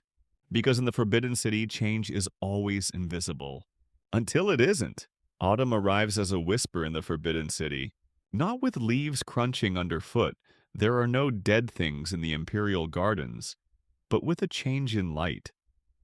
The sun now casts longer shadows. The lacquered halls hold the day's warmth a little longer before surrendering it to the marble at night. You feel the shift in your bones, not aging, not illness, just change, the kind that doesn't announce itself until it's already happened. Your salons continue. They grow in size and reputation, though they remain elegant, understated affairs. You introduce the writings of forgotten court women, excerpts from journals, fragments of poetry, embroidery patterns laced with coded messages. One poem stitched in the hem of a ceremonial sash from 3 reigns ago reads, "I live like a ghost behind glass, but I watch." You recite it aloud, no one breathes. Afterward, a young attendant from the Empress Dowager's former staff murmurs, "That was my great-aunt's work." Her voice is shaking. You add it to the record, because now there is a record. You've started compiling a collection, the quiet voices of the inner court. Unofficial, hand-copied, circulated only among trusted eyes. It's not rebellion. Not yet, just memory, preservation, and that's more dangerous than it sounds. Because history in this place belongs to those who write it. And until now, men have held the brushes. You're not stealing it. You're borrowing it back. The emperor, for his part, does not stop you. Sometimes he even listens as you read the latest entries aloud in your chamber. He pretends to be bored, but his wine goes untouched when the stories begin. He's changed too, more withdrawn, less interested in pageantry. He skips the seasonal hunt, ignores the scrolls of tribute from distant provinces. His ministers mutter about divine fatigue. Some suggest fasting, others more incense. A few whisper of heavenly omens turning sour. But he is tired of being alone in a crowd. You remember one night reaching to refill his cup. He caught your wrist and didn't let go. "Promise me," he said not loudly, "you won't turn our son into another me." You nodded, and he released you. The next morning, he announced your son's promotion to Imperial heir apparent. The court trembled, not because the boy was named, but because now there was a line. And where there is a line, there are those who wish to cut it. Suddenly, your son is no longer merely watched, he is measured, shadowed, tested. His tutors increase. His meals are reviewed not once, but 3 times. A stray dog that wandered into the plum garden is quietly removed and never mentioned again. You keep your son close when you can. You build him a small study inside your quarters. Stock it with scrolls, puzzles, tiny models of city walls. You give him the illusion of agency. Let him choose which fan to carry, which poem to recite. You let him win at strategy games just often enough. And you whisper, "Think like water. Never stop moving, but don't let them see you flow." He nods. His eyes are sharper now, less child, more pupil. It hurts to watch, but you do it anyway. Because you know what the palace does to softness. One morning, the chief eunuch arrives with news. There's been an incident in the North bandits attacking a grain convoy. One of the nobles has petitioned for the army to intervene. Another has accused him of exaggeration. And now the emperor must decide. But he doesn't. He defers. To you. Formally. In writing. You read the scroll once, twice. Then press your seal to it. You choose restraint. You propose increasing local patrols without a formal military campaign. You cite Confucian precedent and the cost of imperial overreach. The emperor signs it. And just like that, the court adjusts. Not dramatically, not overtly. But ministers now linger slightly longer before your audiences. Invitations to ceremonies arrive with more ornate seals. Even the kitchens begin preparing dishes once favored by the former empress, your new favorites now. You taste one lotus root stuffed with glutinous rice and honey. You chew slowly, then ask that it not be served again. Because sweetness in this place is always suspicious. Jade Swan visits less often now. She's older, wearier. But when she appears, she still brings truth. There are rumors she says sipping osmanthus wine from your porcelain cup. That the emperor may abdicate. You raise an eyebrow. She smiles. Not today, not tomorrow, but soon. You already knew. Not from words, from his silences. From the way he stares at the dragon carved into his own seal as though it's strangling him. From the way he touches your son's shoulder like someone who both hopes and regrets. You begin preparing. You increase your son's responsibilities. Give him ceremonial tasks. Let him oversee the replanting of a garden. Approve the design of a new archway.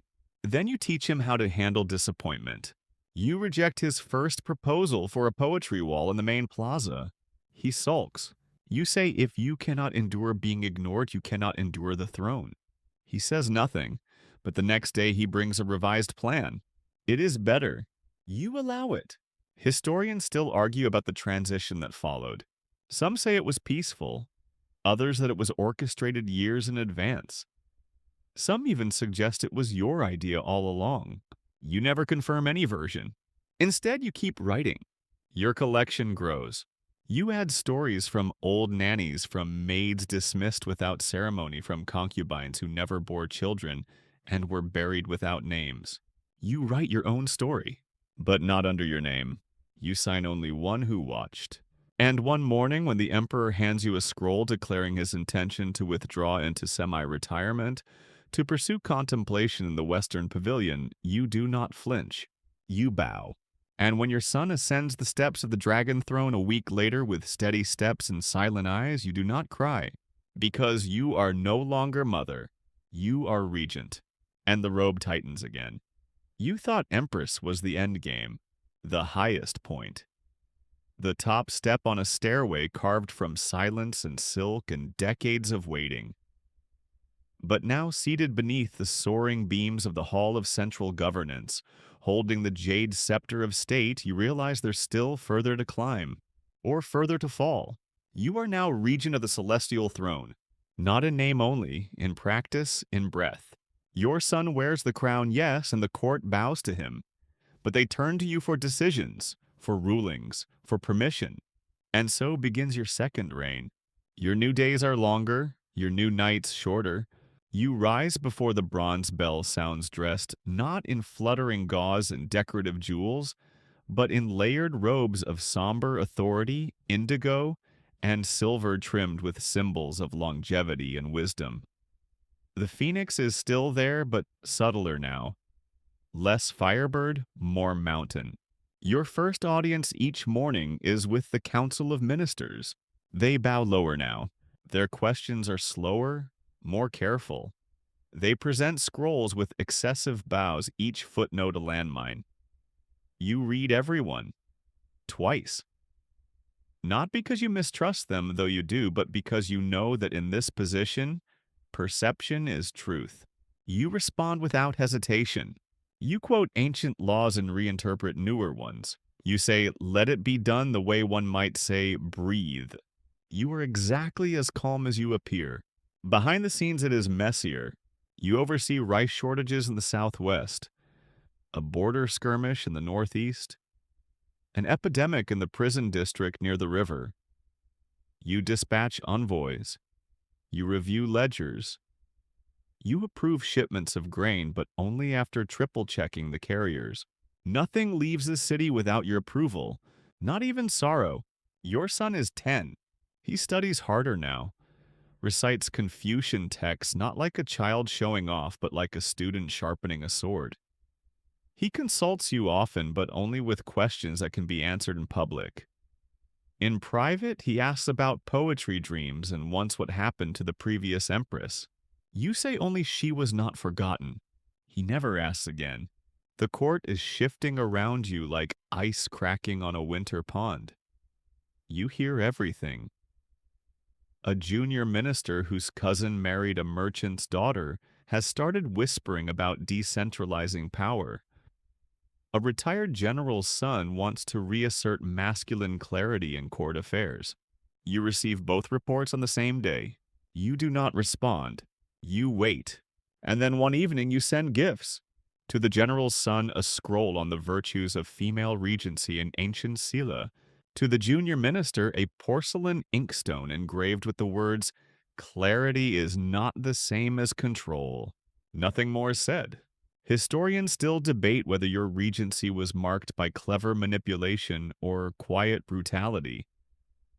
They tend to overlook the fact that you kept the empire from starving during a 3-year drought, that you established the Office of Widows' Relief, that you reorganized the Palace Education Bureau to accept girls from noble families not as concubines but as scholars. You kept that part subtle. They still wore the same outer robes, but their hands were ink-stained, not lotion-soft. You begin visiting the Hall of Ancestors more often, alone, no attendance. You kneel before the tablets, light incense, and say nothing. Sometimes you think of Pearl Grace, of the Empress before you, of Jade Swan now retired to a distant monastery and still sending you annual poems on peach paper. And always you think of the first version of yourself, the girl with dusty shoes and too fast bows, the one who learned to hold a teacup before she learned to hold power. One afternoon your son surprises you. He's taller now, reads faster than his tutors. Keeps a journal you're not allowed to read. He walks into your study without ceremony and places a scroll on your desk. A new law. His own. You read it. It abolishes the lower ranks of concubinage. You look up. He says no woman should be born into a cage. You blink. Then stand. And bow. It is the first time you have bowed in years. The court reacts with horror, of course. Tradition, legacy, structure, all invoked like ancient ghosts. But the law passes. Because it is his law. And because you defend it. And just like that, a crack forms in the great old stone of empire. Small, but permanent. You don't cry. But that night you hold the tiny rattle you saved from his cradle. And you remember the smell of sandalwood and fear. One day he will rule alone. You see it in his eyes. The way he no longer waits for your nod before he speaks in council. The way his hand tightens around the imperial seal as though it belongs to him, now not borrowed, not inherited, but earned.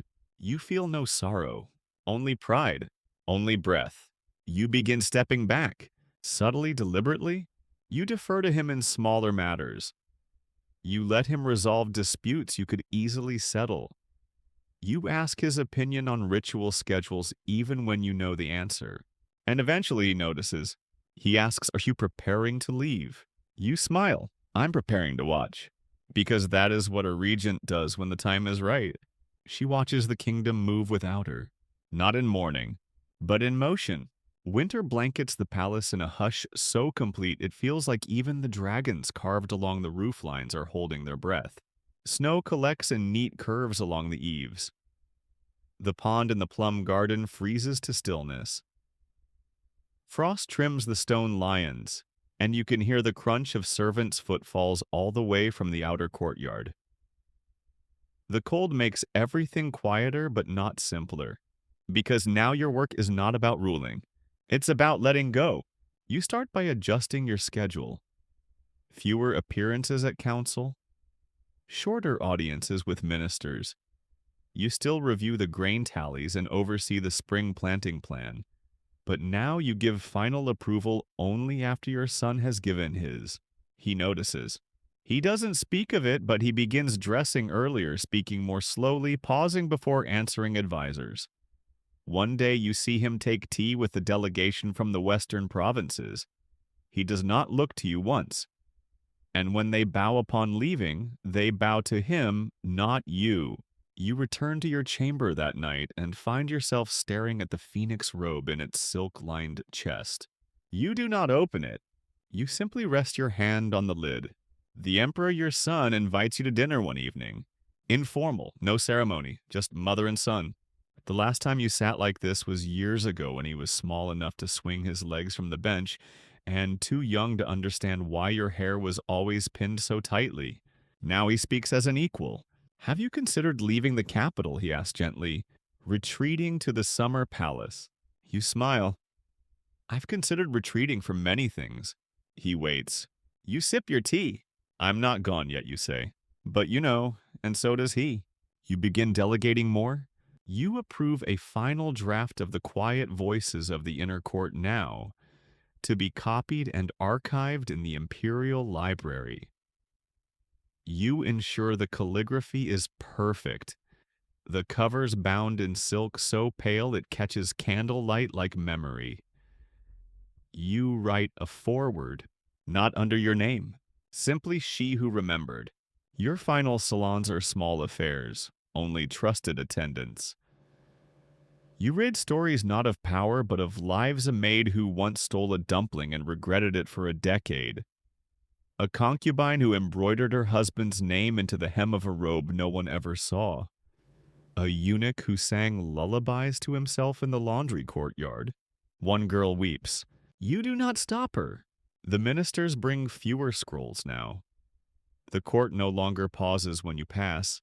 It bows, but with the ease of routine, not awe. And that somehow feels like the greatest accomplishment. You are not feared. You are finished. One morning you rise to find the snow gone, replaced by soft mud and startled birds. The peach trees in the east courtyard have begun to bud. The gardener tells you carefully that it is early. You nod.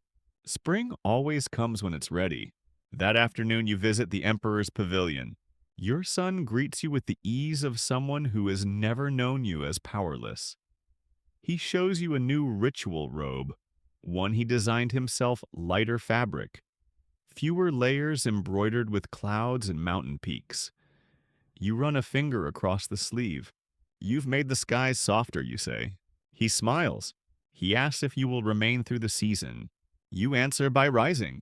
Finish the garden, you say, then come visit me. You leave the next morning. The procession is simple, no drums, no trumpets. Just you, your carriage, a few trusted servants, and a copy of your collection wrapped in embroidered cloth. The summer palace is quiet, still gilded, still grand, but softened by distance.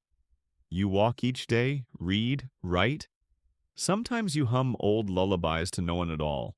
Your son writes brief, direct letters, updates on reforms, mentions of festivals.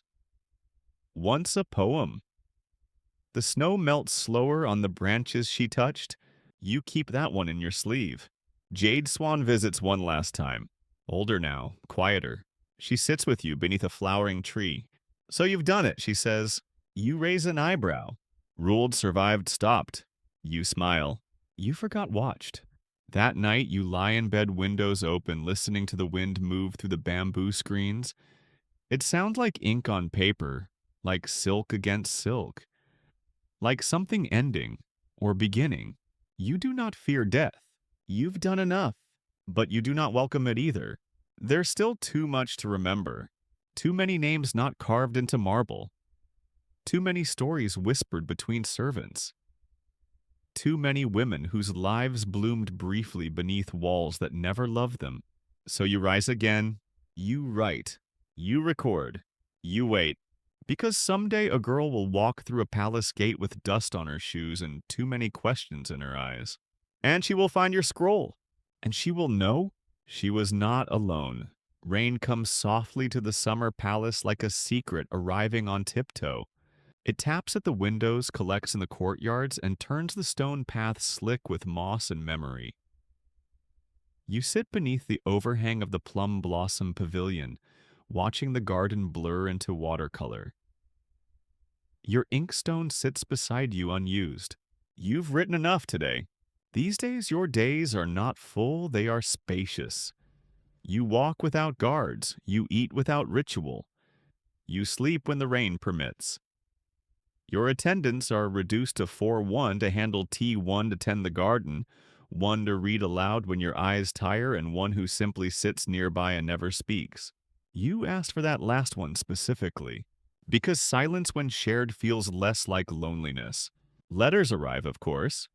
Not daily, not even weekly, but often enough. Some from court carefully worded, perfumed with diplomacy. Others from women you knew long ago. A former concubine now living at a temple sends you pressed flowers and a single phrase, "I remember your kindness." But most of the letters come from your son. He doesn't always sign them. He doesn't need to. One reads today, "I refused a proposal from the Minister of War." I thought you'd approve, or at least raise an eyebrow. Another, "Do you remember the birds that nested above the east corridor? They've returned. I had their perch gilded." And then sometimes just, "I miss you." You reply. Briefly, politely, sometimes only with a pressed leaf. Because words between you now are no longer required. The court still discusses you, not with malice, mostly with myth. Some call you the silent regent, others the phoenix who bowed. A few suggest you left behind secret decrees binding future generations to your wisdom. You did not. You just left behind a record. The quiet voices of the inner court is now studied by young women in the scholars' quarter. There's even talk of copying it beyond the palace into public collections. You've given your blessing. Quietly, of course. You spend a full week rereading the section about your early years. You correct nothing, you change no names. But you add one line in the margin. She survived more than she ever intended to. It feels true. One morning the rain lifts. You walk the peach orchard alone, branches heavy with new bloom. The scent is overwhelming, ripe, sweet, ephemeral. A reminder that even in isolation things grow. At the far edge of the garden you find something strange. A new stone bench, carved with a dragon and a phoenix back to back. No inscription. But beneath the seat, scratched into the underside in a hand, you recognize our 4 characters, Mu-Hu, Jifeng, Mother's Wind. You do not cry, but you do sit and listen. Later that day, a courier arrives, flustered and damp from the mountain path. He carries no seal, just a scroll. Inside a painting, ink on rice paper, rough but careful. A woman standing beneath a roof as rain falls, one hand extended, palm open. Not catching the rain, simply allowing it. In the corner, a mark in red ink, your son's seal. And beneath it, the first name he ever gave you. You hang it in your chamber, not above your desk, not on the main wall, but behind the curtain where you dress, where only you will see it every morning. You begin to write less, not because there is less to say, but because the silence between words feels fuller now, more precise. One evening, a visitor arrives, an unfamiliar girl, 15, maybe 16, sent from the court to observe your methods, though you recognize the truth. She's frightened, overdressed, eyes darting like a sparrow. You invite her to tea. She sits too straight, speaks too little. You do not lecture, you do not correct. You simply tell her a story, not your own. One you collected long ago from a maid whose sister once embroidered secret love notes into pillow seams. It ends with a slipper thrown at a prince and a plum tart stolen during a lunar eclipse. The girl laughs, hesitantly at first, then fully. She thanks you, and you see it in her posture as she leaves. She will survive. You've begun leaving scrolls in hidden places now.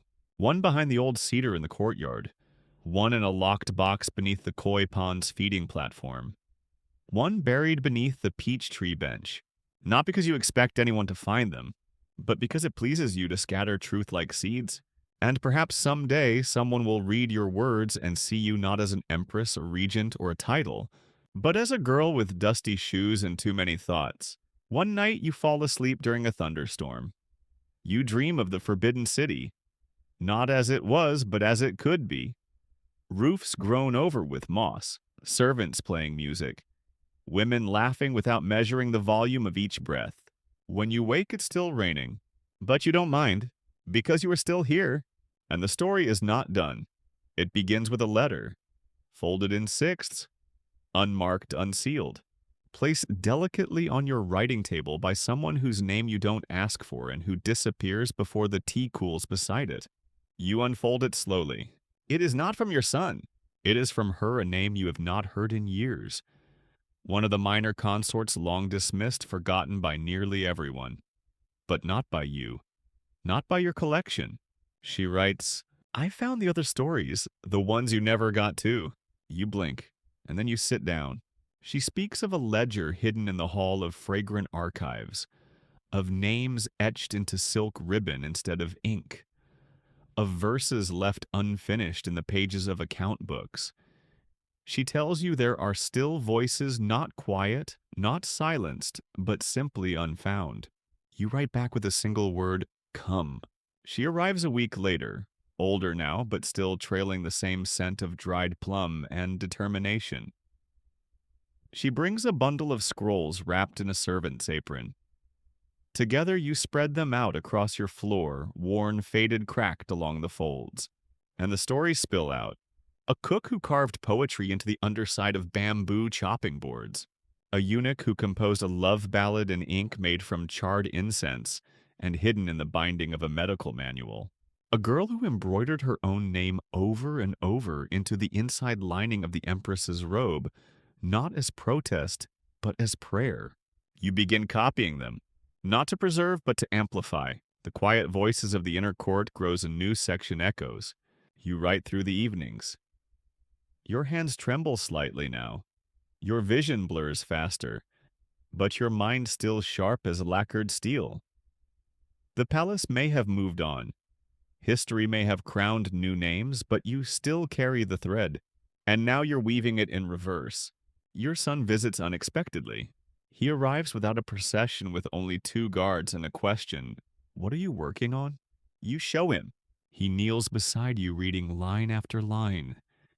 You watch his eyes narrow at one smile at another. He pauses at a poem written by a laundress describing the scent of the empress's hair ribbon. He says, I remember that. You nod. Later that night, he joins you for tea. You taught me how to rule, he says, but you never taught me how to remember. You raise your cup. That's because memory is rebellion. He doesn't laugh, but he understands. The next week, he sends you a team of scribes. Silent, trained, discreet. They arrive at dawn carrying fresh ink and blank scrolls. They don't ask what to write. They simply wait. You dictate. You include everything now. Not just stories of concubines and servants, but of festivals, forgotten rituals, abandoned meals that disappeared from the Imperial kitchen because someone cried into the rice. You write of the day a concubine dropped a hairpin and a steward slipped on it, causing a scandal so severe all future hairpins were banned from the pavilion of bamboo wind. You write of the time when women sent coded messages using the number of folds in their sleeves. You write of silence as language, and of survival as legacy. Historians will never know these stories, not unless you tell them. So you do. Your garden begins to bloom again. Not from flowers, though the apricot trees do return, but from people. Visitors begin arriving quietly seeking you, not for advice, not for favor, but to listen. One girl brings a melody, passed down through 6 generations, never written, once sung by a concubine to her sister through the garden wall. You write it down. Another brings a single line of verse carved into the base of an old chamber pot. Even in waste there is shape. You laugh so hard you spill your tea. These aren't footnotes anymore. They're the spine. Your son sends word he's commissioning a library wing in your name. Not for politics, for preservation. The scroll bears his seal, but the message feels like something else. Like love. You don't respond. You just keep writing. Jade Swan sends one last letter. No signature, just a pressed leaf and the words, "It worked." You press it between the final pages. Your fingers ache now. More often, your steps falter. You sleep longer, dreamless quiet. But you do not stop, because memory is not a task. It is a torch.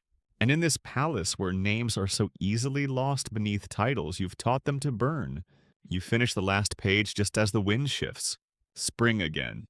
Peach blossoms fall like snow outside your window. And you write the final words. She was not chosen. She was not spared. She endured. And now she is remembered. You fold the scroll. Hand it to the youngest scribe. And breathe. Because now at last the palace holds all of you.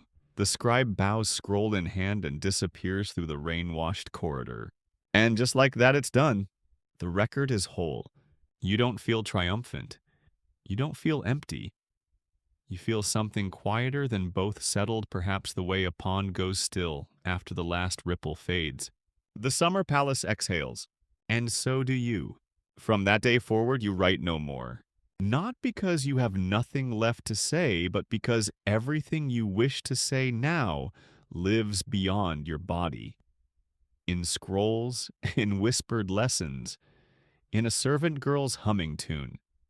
In the eyes of your son as he reads histories no longer written only by men. You turn your attention to the mundane, the beautiful, the overlooked. You walk barefoot across the frost-smooth stones before dawn. You steep your tea yourself weak now with dried chrysanthemum and a single jujube for warmth. You ask the gardener to leave the wild grass alone in the east courtyard. Let it misbehave, you say. It's earned the right. You stop wearing your hair pinned. Instead, you braid it loosely as you once did before you were anyone. Before your name meant anything but girl. It's liberating. It's terrifying. It's honest. Visitors still arrive, but now they bring stories instead of requests. One girl has memorized half your collection. Another brings a needlework sample that includes a stitched version of one of your verses. She did not scream, but every step echoed. You smile. One afternoon you receive a lacquered box from the capital. You recognize your son's seal immediately, but the wrapping is unusual. Plain hemp string, no ornament. Inside a brush, made from your own hair gathered secretly by your attendants over the years. The handle is white jade, inlaid with 2 words, Ji-mu, knowing mother. You cry for the first time in years. Not from grief, not from fear, from being seen. You place it on your desk, never to be used. Just to remind you that silence can be remembered too. One morning your son visits in person. He brings no advisors, no soldiers, just a cloak and a folded fan and the lines of age beginning to map his eyes. He sits beside you on the veranda as the koi swim lazy circles in the pond. You do not speak for a while. Then he says there's a girl, a new concubine. She asked to be dismissed from court. You raise an eyebrow. She doesn't want the life, he continues. She said she only entered because her mother owed a debt, but now that it's paid, She wants to plant orange trees. You ask, what will you do? He doesn't hesitate. I let her go. You nod. He shifts looks out toward the peach trees. Sometimes I wonder if I'd be ruling at all if not for you. You smile. You would be, but you'd be lonelier. He laughs. It's a rare sound. Real, not ceremonial. Before he leaves, he turns back. They've started studying your collection at the university. Not just the women's quarters, all of it. You say they'll argue about me, you know. They'll try to decide if I was powerful or manipulative, visionary or dangerous. I'll let them argue, he says, but I'll know. And with that, he's gone. You sit alone, the afternoon light tilting golden across the tiles, and you think this is what legacy feels like. Not monuments, not statues, memory, living inside others, carried without effort, repeated without fear. You're older now. The garden paths grow longer, the stairs steeper, your fingers colder, but you are still present, still complete. And when night falls and the stars rise like scattered pearls across the black silk sky, you whisper one last line to no one at all. If they ever forget my name, let them remember my echo. And the wind carries it, because it's yours. And it's enough. The days drift like petals now. You no longer count them, no longer measure them against the sun or season. Time has softened, curling around you like a worn robe. It doesn't demand, it simply accompanies. The summer palace once grand has become intimate. You know every creak of the floorboards, every curl of moss along the stone path to the east veranda. The wind speaks to you in familiar tones, sometimes playfully, sometimes like an old friend clearing its throat before delivering a secret. And you are no longer empress, no longer regent. You are simply present. You spend mornings watching the sky lighten over the treetops. Your tea is brought in a chipped cup you refuse to replace. You've named the koi in your pond, though only in your mind and never out loud. One is bold and golden. The other is pale and seems to hover beneath the surface like a thought you can't quite catch. You read less. Not because your eyes fail you, but because your memory no longer demands reminders. The scrolls are there. The stories have been recorded, and your mind walks them without needing ink. Some days former attendants visit. One brings fruit and news of a new empress, young clever, said to be fond of poetry. Another delivers a sketch drawn by a child who heard one of your stories and wanted to see her hair like moonlight. You laugh for a full minute at that one. A governor's wife sends a parcel of hand-stitched linens embroidered with lines from The Quiet Voices. Each phrase is wrapped in a different color, each stitch a tribute. But the most meaningful visits are from your son. He no longer wears the crown in your presence. He leaves it behind like shoes at the threshold. When he comes, he asks questions not about law, not about politics, but about living. Do you think I've done enough? Does peace last if people forget how hard it was to win? Were you afraid of dying before you were finished? You answer as best you can. And when he goes, he bows lower than necessary. Not for you, for what you taught him. The spring festival comes. For the first time in decades, you do not return to the capital. Your son offers to send carriages and escort fanfare. You decline.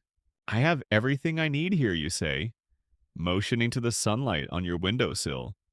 The basket of half-eaten oranges. The linen slippers you stitched last autumn. He sends a gift anyway, a single scroll.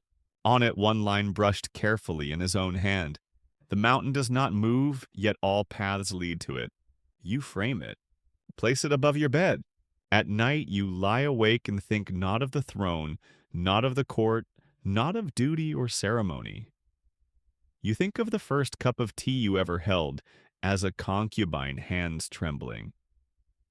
Of the first time you laughed with someone who might have become a friend had she lived longer. Of the night your son first reached for your hand without prompting. You think of that girl, the one with the dusty shoes and the eyes full of too many questions. You wish she could see you now. She wouldn't recognize the robes or the white in your hair, but she'd know your voice. And you're quiet.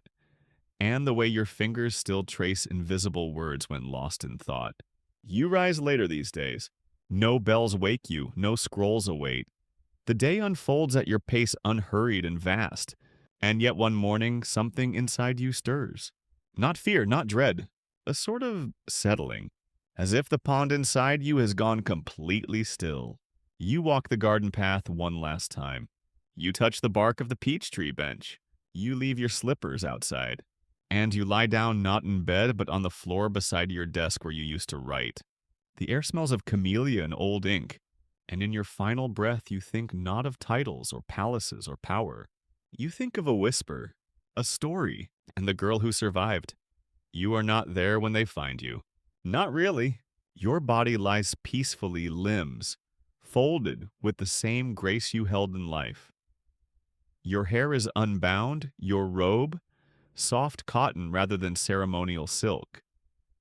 A single ink brush rests near your hand, its bristles stained with a final forgotten line. The scroll beside you is blank, but your absence, it echoes louder than any morning bell. The summer palace falls into hush, a deeper silence than before, one that ripples outward through corridors, across mountains, through halls still touched by your memory. Servants do not speak above whispers. Birds quiet their morning songs. Your son comes at dusk, not as emperor, as your child. He walks the rooms without entourage, fingers brushing carved door frames, eyes catching on the familiar, your teacup, the folded shawl, the stack of correspondence you never finished reading. When he kneels beside you, he says nothing, just presses his forehead to your unmoving hand. Later, the court wishes to begin morning rites at once. They suggest parades, processions, towers of incense so tall the smoke might reach the heavens. He refuses. There will be a day for ceremony, he says. Today is for listening. And so they listen to stories, to pages read aloud from the quiet voices of the inner court, now bound in crimson and jade, kept in the Imperial archive, copied by scholars, quoted by the bold. Courtiers weep at verses they had once dismissed. Eunuchs repeat your proverbs without realizing their origin. Servants hum the lullabies you saved. Children chant rhymes you recorded. Even the concubines sing, not in sorrow, in solidarity. You are not mourned like a ruler. You are remembered like a language. In the weeks that follow, your son establishes the Hall of Memory, dedicated not to generals or conquests or bloodlines, but to stories. He names the foundation after your final signature, She Who Remembered.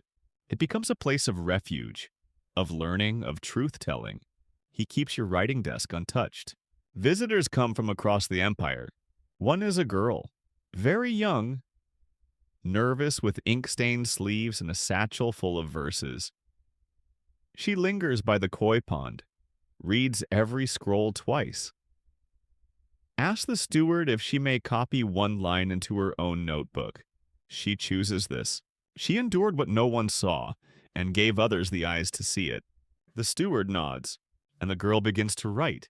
Later that year, your son changes one law. He makes it so that the stories of women, of concubines, servants, mothers, daughters must be recorded alongside the official histories. Not as footnotes, not as curiosities, as essential truth. Historians debate your legacy for centuries. They argue about whether you were visionary or manipulative, gentle or cunning sovereign or survivor. They publish papers, stage plays, invent theories, but none of them matter, because by then you are already eternal, etched in silk, whispered in gardens, stitched into collars, pressed between the pages of 100 private diaries. Somewhere in a distant province, a woman pulls back the sleeve of her robe to reveal a line of embroidery just visible where the thread changes shade. The palace remembers her name, but I remember her voice. And that is enough. Because in the end, you were not chosen by power. You chose memory, and it has chosen you back. And now, the garden is quiet. The scrolls are closed. The koi drift slowly in the pond, as though time itself has stopped to rest alongside them. The wind so long a courier of secrets and footsteps, sighs through the bamboo and settles. Even the peach blossoms, those eternal witnesses to all your seasons, have folded for the night. You've seen a life both opulent and invisible, walked corridors lined with gold, and yet felt the cold stone beneath your feet more clearly than anyone ever knew. You bore silence like armor, grace like strategy, and power like breath. And now you release them all. Let the palace lights flicker and fade. Let the titles gather dust. Let the endless names roll forward in their scrolls and ceremonies. You were never made of those things anyway. You were made of memory, of held hands and lost verses, of plum blossom tea and ink-stained fingers, of lullabies hummed in the dark and robes folded with care, of stories saved in corners no one thought to look. You were made of endurance, not for survival alone, but to illuminate the path for those who would come after. Those who also wear silence, who also bend without breaking, who wait for their moment to be seen. And now, the ink dries, the wind slows, and sleep at last is not something stolen between shifts, but something given. You may rest now. You are remembered. I'll be here with another story for you tomorrow night.